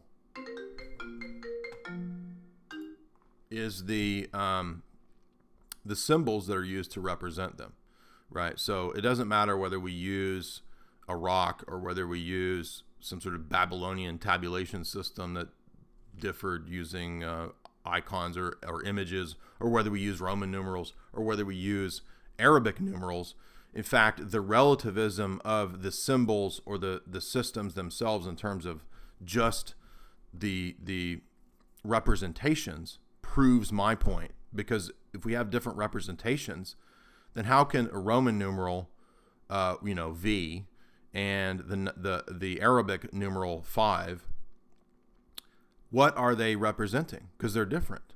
Well, they're representing the number 5, right? So the number 5 is not strictly equated to its iterations or representations. The number 5 transcends those representations, and thus it applies universally at all times and in all places. Now, you could say, well, but I can think of other mathematical... Yeah, but we're not talking about other mathematical systems on other possible worlds or quantum foam dimensions or some shit like that. We're talking about in the here and the now. When my buddy Dave, who is a contractor at NASA and who builds Blackhawks, when he builds a Blackhawk, he uses a certain set of equations to design what works aerodynamically. If he fucks up and changes his equations, the aerodynamics don't work. Okay, so I would say I think you're confusing the symbols that are used to represent numbers and the fact that they are in a way variant. They vary. They're relative to a degree with whether or not the numbers themselves vary or are relative, and they're not. Do Eastern Orthodox teach that Jesus restored human nature itself? Yes, we do. If so, how are all humans not saved in some sense? Is there a distinction between salvation and inheritance? This is a really obscure, difficult question in terms of the... there's a paper that you could pull up by Daniel Jones from several years ago. What is the name of that? St. Maximus the Confessor and Origin and... I can't remember what Daniel titled his paper, but anyway, if you Google Daniel Jones, Maximus, apocatastasis, which is what you're talking about there, there is a very specific distinction between Saint Maximus's doctrine of 3 apocatastases that are orthodox, that's distinct from Origen. So there's some truth to Saint Maximus being influenced by Origen. But what St. Maximus tried to do was get rid of all the Platonic bullshit in Origen. So yes, in a way, St. Maximus speaks of the apocatastasis of our human nature in Christ, which is the restoration or recapitulation of human nature in Christ. There is the apocatastasis of all creation, the cosmic redemption that the incarnation and resurrection and ascension wrought. And there's also what he calls the final apocatastasis, which is the restoration of all beings to their nature. So what St. Maximus does, which is my position, this is my position on this topic, is that he leaves open the possibility that because in the eternal state we will still have the use of our wills, and because we will still be able to choose between multiple goods, which, by the way, that refutes the beatific vision, because if there's only one essence that you're peering into, then there's not multiple goods in the final state. This is another argument against Thomism that is pretty devastating, but it's so difficult that I don't ever go into it because people get lost. But suffice to say that if you have the absolute divine simplicity view and the beatific vision view, which is a result, then in the eternal state, you don't have any more free will or choice. You're basically just staring into the essence of God. And because the essence of God is absolutely simple, you're just basically, it's like a big TV set you're staring into. So there's no use of the body, there's no use of the will in choosing different things, and that's because ultimately there's only one good, the divine essence. That's all stupid, man. Look, Orthodox theology is a lot more diverse. There's a lot more contours of possibilities in it, and in this regard, I think St. Maximus is right to say that in the eternal state, even the damned have the continued use of their will. Now, we could say that they choose to continue on in evil, but I would just simply say that we don't know. Beyond that, we don't know. I mean, I'm not saying that universalism in the Origenist sense is true. That's heresy. We have to reject that according to the Fifth Ecumenical Council, which specifically condemns Origen's view on this. But I think that we can consider the possibility of St. Gregory of Nyssa and St. Maximus's view that on the one hand, there is an apocatastasis of all nature, and then that includes the natures of the reprobate, and the reprobates will still have the use of their will, Whether they will all turn to God is up to God, but we aren't told, so we just don't know. That's all we know on that question. I don't really think it's possible to go beyond what St. Maximus says. So he's the limit of this, I would say. Do you have any thoughts on the phrase, God created natural numbers, everything else is the work of man? Yeah, this is very difficult when we talk about the relationship between numbers and divine energies. There's a really long book that I think I'll have to dig it up. James Kelly sent it to me several years ago, but it's a treatment of the Church Fathers' analysis of numbers, which actually is pretty in depth. It's a lot more intricate than you might think. Anyway, in that text, there's a lot of analyses of the relationship of, and it's a very, very difficult book, pretty advanced, probably one of the most advanced books that I've tried to work through. It's printed by the John Paul II Institute, which is stupid, but it's just a bunch of scholars looking at the Church Fathers' usages of advanced mathematics. So it's very technical, very difficult. And I don't actually have the answer to what exactly the relationship between numbers and divine energies is except that my initial idea would be that numbers are divine energies in some specific way, in the same way that the logoi are divine energies. There's a very advanced paper called Creation and Creaturehood by the famous Orthodox theologian. I just went blank. I have his 4-volume works. The most famous neo-patristic Orthodox theologian of the 20th century. Not Staniloy, the other one. I just went blank. Anyway, Creation and Creaturehood. If you look up that article, it's linked, I think, in my recommended reading list. Somebody will know. Who am I trying to think of? Father. People aren't even like. The chat has like nothing to do with what I'm talking about. Florovsky, thank you there, Daniel.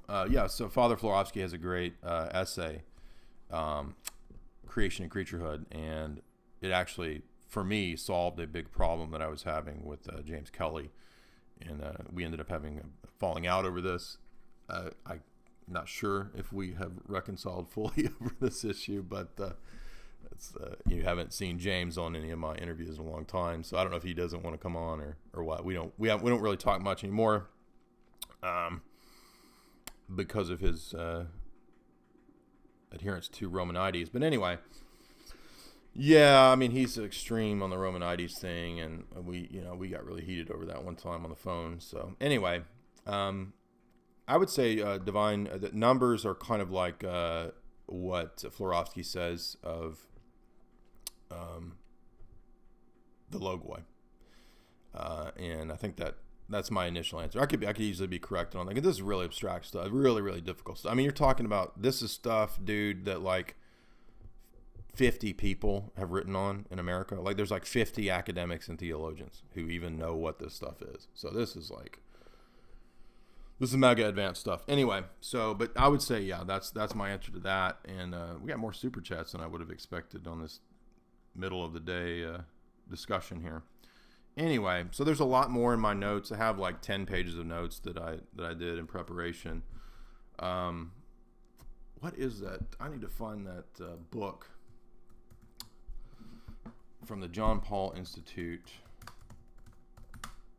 Number in the Church Fathers.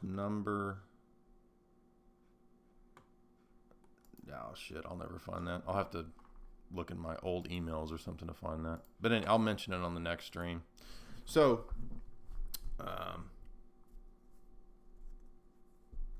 everybody's debating like Jewish tribal stuff in the text. So I guess we're done. Are we done with the JFNL? How does the transcendental argument presuppose? Doesn't the transcendental argument presuppose absolute divine? No, it doesn't presuppose absolute divine simplicity. Here, yeah, you're pulling from Kant. We reject Kant, dude. Kant's awful. Kant is just a guy who worked with transcendental arguments. So transcendental arguments have a life outside of Kant, and this is like the when people first encounter my stuff, if they're kind of college educated or whatever or more, the first thing that they think, oh, this guy's a Kantian. No, I'm not. No, what? I mean, Kant has some insights like Hegel, but I'm not gonna shill Kant or Hegel. They're both terrible in their own unique ways. And this is really, if you spend a lot of time in philosophy, this is what you learn, is that most of the mainline philosophers are simultaneously insightful just as much as they are awful. Hume is that way. Hume is great for taking an atheist skeptic to its logical conclusions, but he's also terrible. I'm not a Humean. It's a dead-end thing. Kant just ends up in solipsism. Right? He can never bridge from the mind to the external world. He also doesn't know, by the way, if you can never get to the external world, he also doesn't know that other minds have the same template of categories. So that's another problem for Kant. But so no, I'm not a Kantian. Transcendental arguments have a life outside of Kant. They've been used since Aristotle. St. John of Damascus uses a transcendental argument. If you watch my lecture on logos and logoi, but you're right that if you look at Kant or Locke when they talk about God, because they're Enlightenment guys, they're actually being consistent with the Enlightenment presuppositions from Thomism about who God is, which is absolute divine simplicity. Absolutely. And they are the logical end result of absolute divine simplicity. And if you want to, by the way, you just hit on ad hominis there. You just hit on the argument that I made in my essay from Thomism to Enlightenment deism. That's actually converted a lot of people out of Roman Catholicism to Orthodoxy over the years, precisely because of your point. Because the Enlightenment guys adopted a better, more consistent position. Still shitty, it's awful, but it's more consistent than Aquinas. This is where absolute divine simplicity leads. It leads to the monad. It leads to Leibniz's monad. God is the great monad. And yes, Leibniz is insightful as well.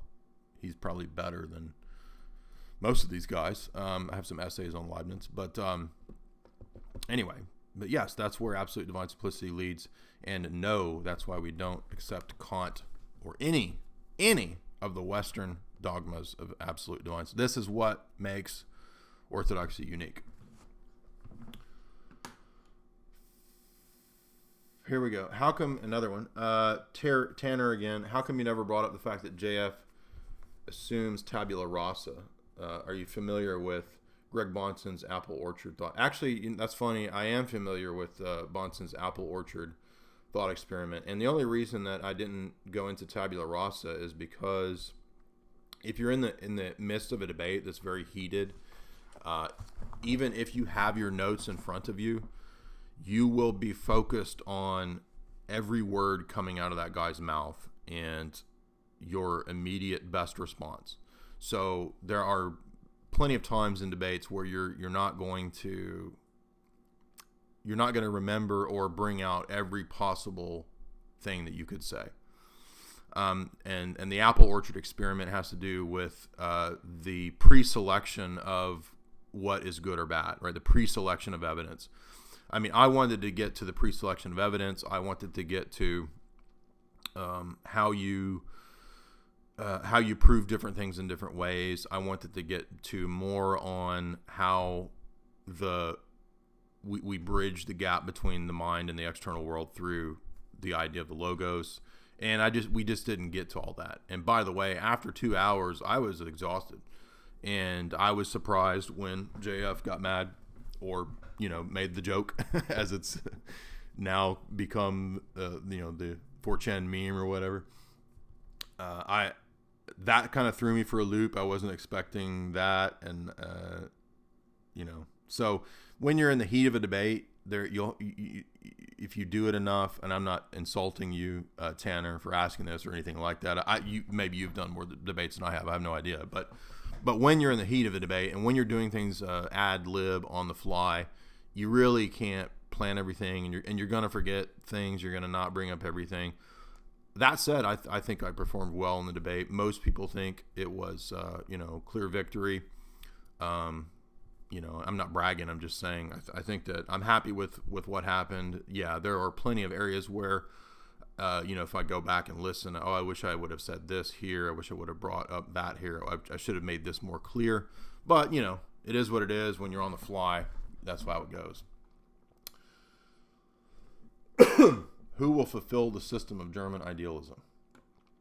I don't know. I'm not a German idealist. So, this is what Matthew Johnson is like really into German idealists. And I think the German idealists are insightful. I think Hegel, some of the arguments that I make do match up at times to arguments Hegel makes, but I'm not going to make some dumb process philosophy argument for God. I mean, Hegel's just like a big philosophization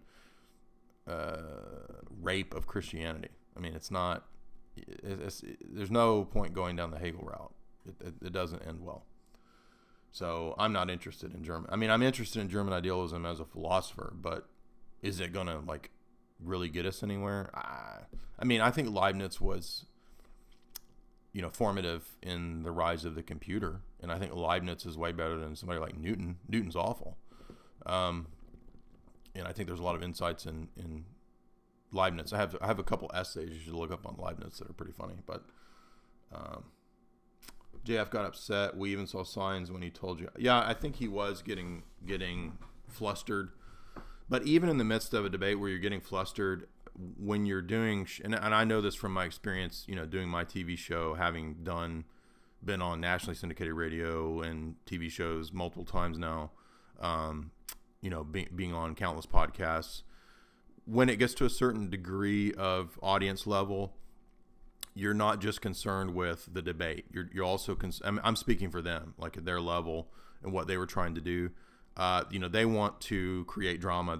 I'm not faulting them for this. This is just part of how it works. They want to get buzz going. So, from my vantage point, I have no idea how much of all this is, them wanting to go out with a bang, them wanting to move on, them wanting to just create drama. Whatever. I do my thing. I do my own stuff. So I'm not really worried about it. But it did seem like he was getting angry. But that's also a part of debates. I mean, debates get heated, so it is what it is. Will I debate Sticks? I don't know. I can't get... Sticks replied one time in like a cryptic way, and he didn't say he would or he wouldn't. So I don't know if Sticks is actually going to do anything. What is your take on ethnophiletism? I have a buddy who makes a really good argument on this. This is a quick aside because I'm sick of hearing about this. By the way, I don't agree with everything that Matthew Johnson says. We were debating Augustine the other day, by the way, and he is of the opinion that Augustine didn't teach the filioque, which I don't know where he gets that. But I'm not going to start a fight with Matthew Johnson here. I'm not interested in that. But because people keep asking me about this, my friend M, we won't say who, he may not want to be mentioned, he did make a good point. And this just happened to actually be in my notes next to this stuff. And because you guys keep asking theology questions, what about the Council of 1872? It's not the teaching of the Orthodox Church. It hasn't been accepted by the whole church. It's a council in Constantinople.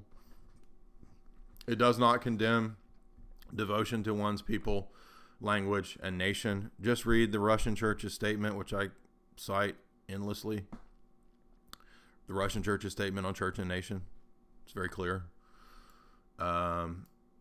This council was composed by the ecumenical patriarchate, who was a slave to the Turkish government, and it was attempting to Hellenize the Bulgarians and tax them. So it wasn't really about purity of doctrine.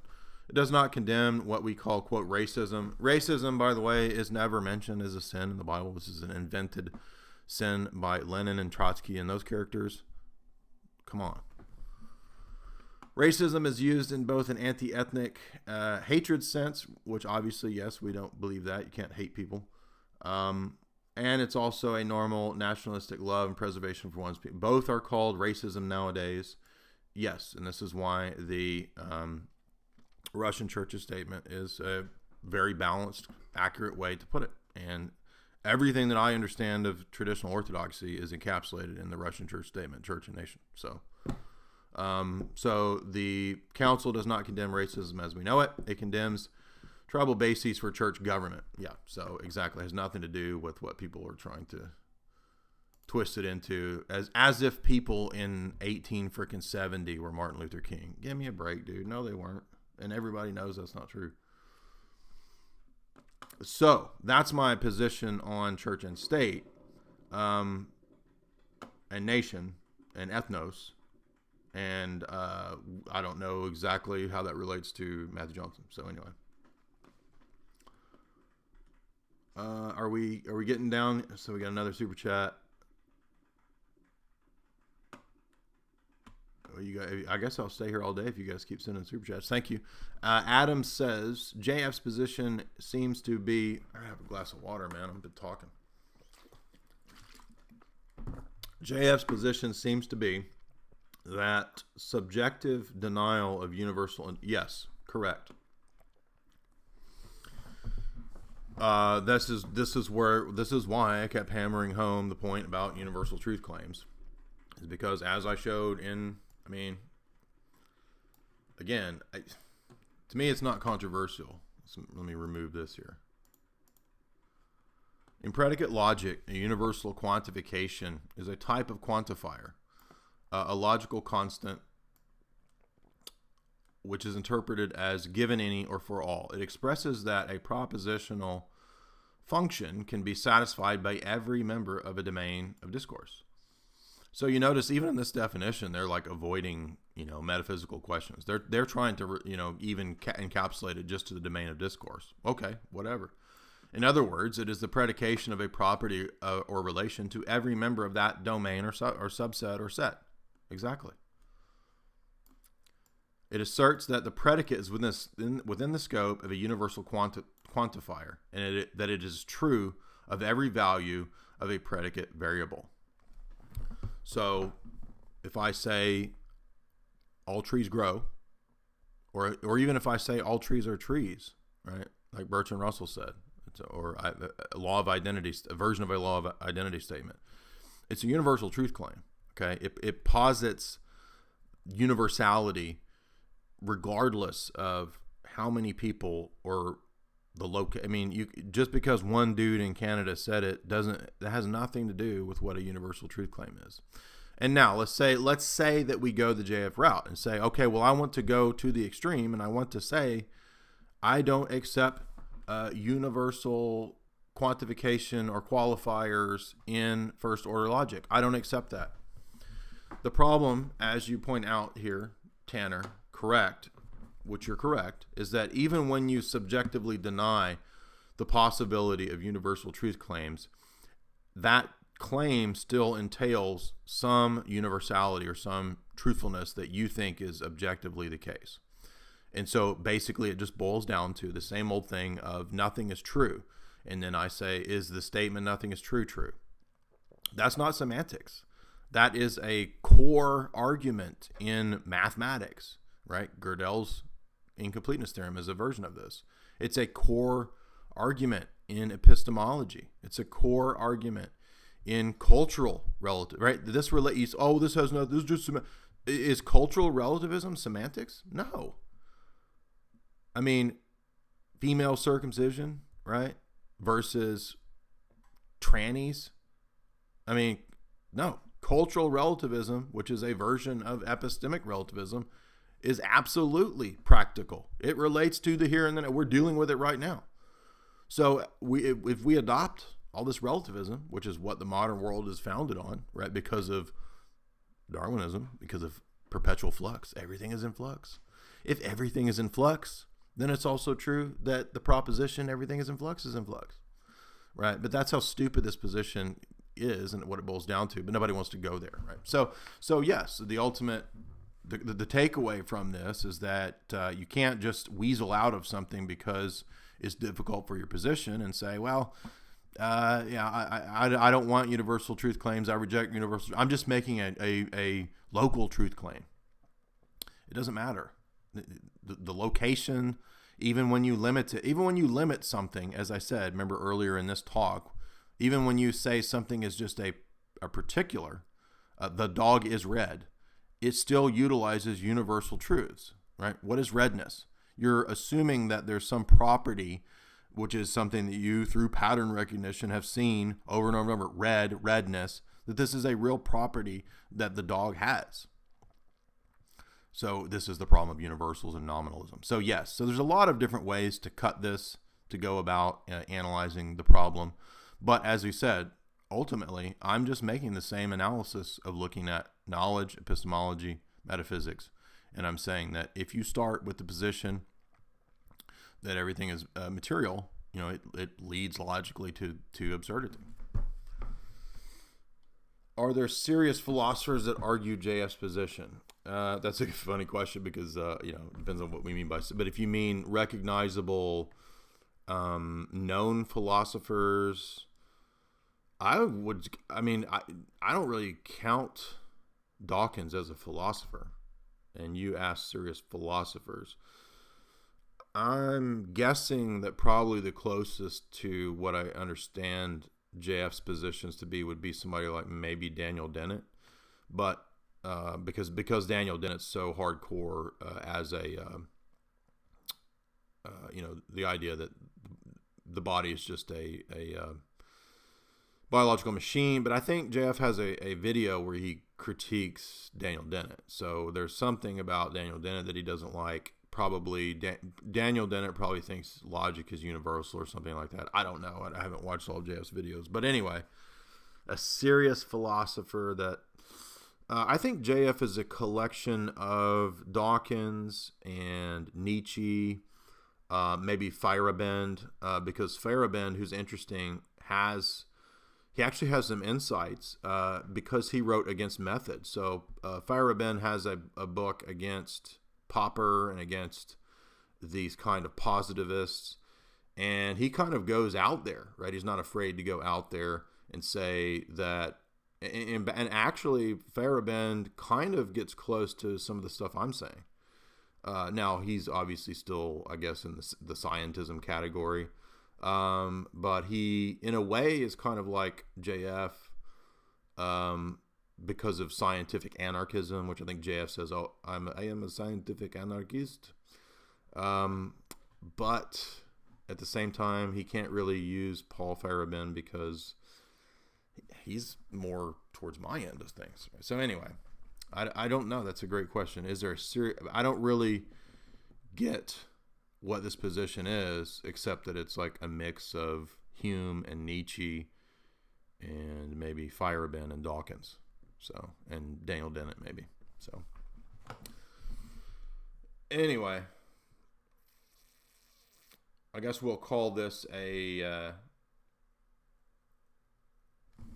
somebody says Feyerabend is his favorite philosopher, so I'm on the money. All right, so I nailed it. I was correct.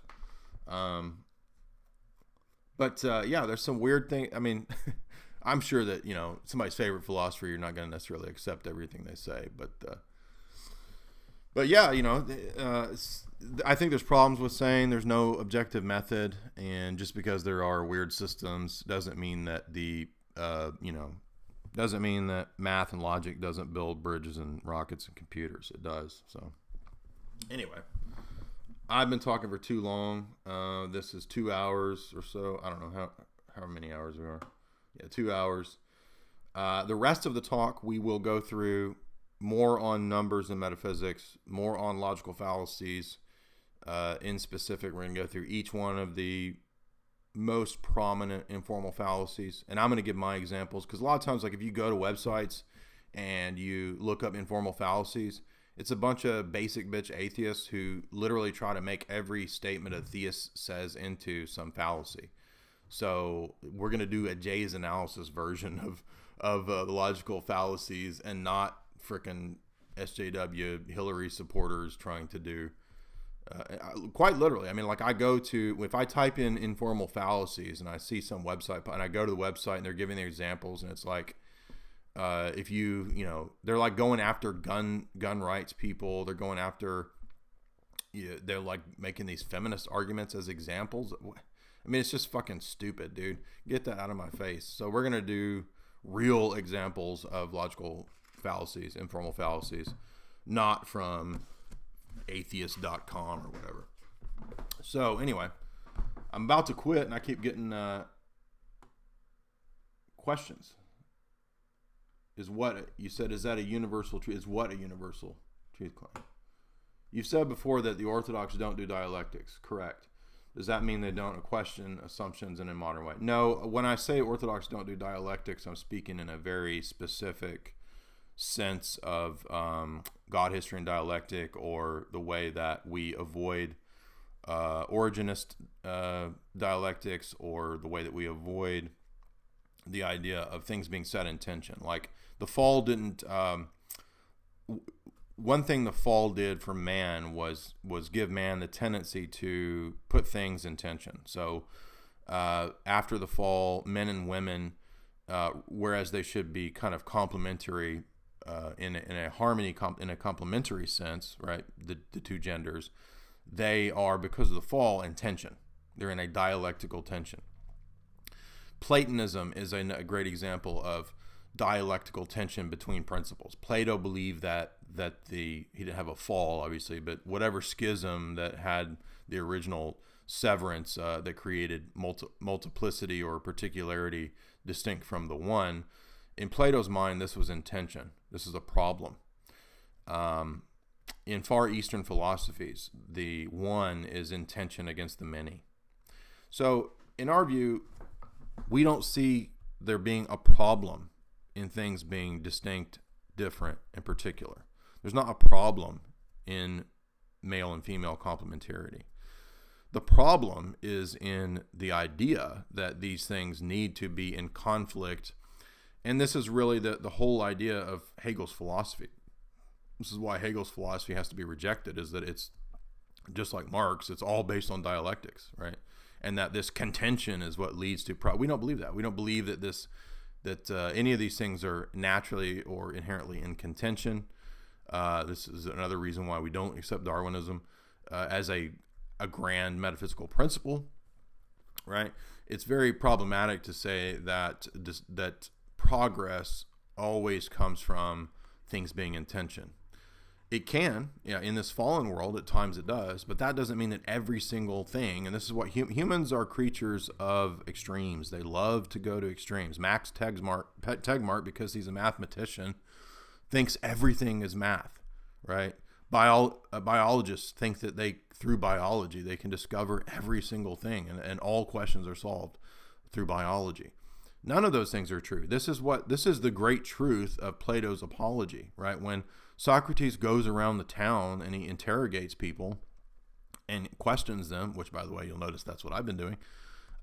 He just asks them why they think what they think, and every one of the people that he talks to in the town thinks that they know everything because of their trade, or because they're an artisan, or because they're a musician, or because of their discipline. Right? The musician thinks that he has the solution to everything. Everything is just the passion of music or something, right? The craftsman thinks that, I've got the answer to everything. The world is seen through the lens of my craft of being a shipbuilder or whatever. Or the politician thinks, life is just, politics and getting your way or whatever. The mathematician, everything's just math, right?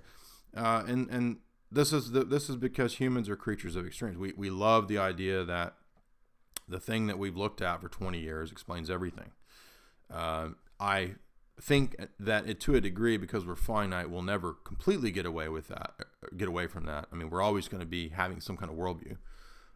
But I think that what happened in the history of the West specifically was that because of the Enlightenment, because of scientific revolution, we went to another extreme where we said, now we're going to dissect every fucking thing. Everything is under a microscope, and we're going to just rip everything to pieces, dissecting it, classifying it, extreme analytical positions. And where do extreme analytical, they lead to nihilism and skepticism, because they're so fervently bent on denying metaphysics, on denying anything beyond their immediate experience. See, that's the thing about empiricism that people don't realize, is that it doesn't just lead you to skepticism. If you follow through consistently with it, right, as Hume showed and as William Van Orman Quine showed in his even recent, last 100 years, Two Dogmas of Empiricism piece, is that you don't just limit yourself to, quote, science. If you're really consistent with it, you don't even know anything outside of your own experience, because you don't experience other people's minds. So all you have is a series of impressions or experiences that have been presented to you, and that leads to solipsism, right? And solipsism is self-refuting. And people who act like there's no answer to solipsism just haven't researched or read very far. It's very easy to refute solipsism. It's self-refuting, right? So in other words, the only way out of that is to accept things like transcendental arguments. Anyway, if I keep answering these questions, I'm never going to get done with today's thing. We got another one here. Colin asks, saying truth is dependent upon belief and truth is dependent on perception are different. Only the first leads to bullshit relativism. I'm going to have to unpack this. Saying truth is dependent upon belief. That depends, because are you using it in the formal senses of what I was describing earlier, Colin? Or are you kind of speaking more colloquially? If you're using it in the formal sense of what I was speaking of earlier in this talk, when I say justified true beliefs, and when I talked about correspondence, coherence, and pragmatic theory of language, I'm being very specific.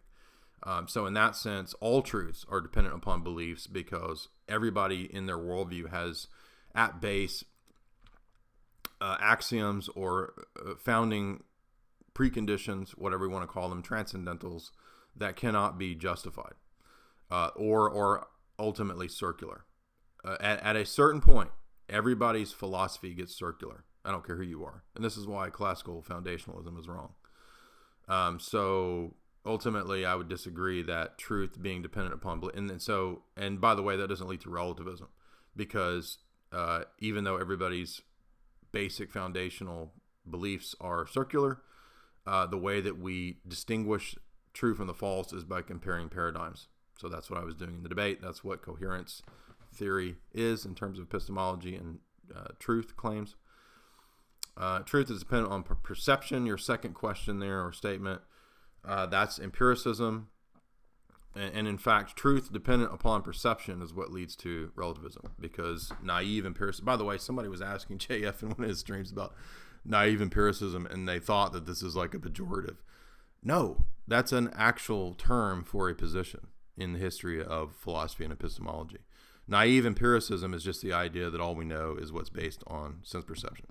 It's very easy to refute this. There are plenty of refutations of it. I've been talking. I'm not going to repeat this because I've gone through this for 10 years. So you can go to my website. You can go through the talks where we talk about this kind of stuff. I'm not repeating that. Do you think the use of the phrase universal claim may have been better if you said absolute truth or absolute moral standard? JF, no, because if you look at what's on my screen right now, I'm making a very specific statement about the discipline of epistemology. And a universal claim or universal quantifier is a specific type of first order logic. So what I wanted to do is see if JF was willing to go to the extreme of denying first order logic, and apparently he does. That's what I gather from what he's saying and what he said in the debate. Because I want to see the lengths to which he's willing to go to deny certain things in that scheme. And I think that if you're willing to go to the point of denying first order logic, I think I won the debate. So that's my takeaway from it. I'm sure he will disagree. I'm sure he has his perspective on it, but it is what it is. So all right, thank you all. This has been fun. We will do an hour or two, as I said, more on specifics, other things I should have said. My Numbers Prove God article, informal fallacies, and things that we didn't touch on that I want to touch on. That will be available at Jay's Analysis for $4.95 a month, $60 a year. If you're not a subscriber, please subscribe there. That's how I make my living. Thank you for the super chats today, guys. And you can also get my book, Esoteric Hollywood: Sex, Cults, and Symbols in Film, which is not a lowbrow thing. It's a fun exercise in philosophy, conspiracy, espionage, geopolitics in film. So you can get signed copies at Jay's Analysis for $30. The links are there. And you can also check out my TV show, Hollywood Decoded, where we kind of do what's in the book in a high production TV show style at Gaia TV. Thank you for your time. Thank you for your super chats. Thank you for all the new listeners. We've got quite a new audience there. And if you would subscribe to Jay's Analysis, if you're listening, click like on the stream, share it, whatever. Thank you, guys. Have a good night. Have a good day. And I will see you soon. Check out my new video I just did on Sherlock Holmes. I think that video came out pretty good. It took like, damn, that 12-minute video took like 3 days to make. Shit, man, that was a lot. And it's only 12 minutes. It was like, that's a ton of work, man. So check out that video. I think it came out pretty good. Everybody likes it. And I'm sure we'll have Boiler Room this week. And I'll be doing a talk with Tim Kelly. And a lot of other good things in the works.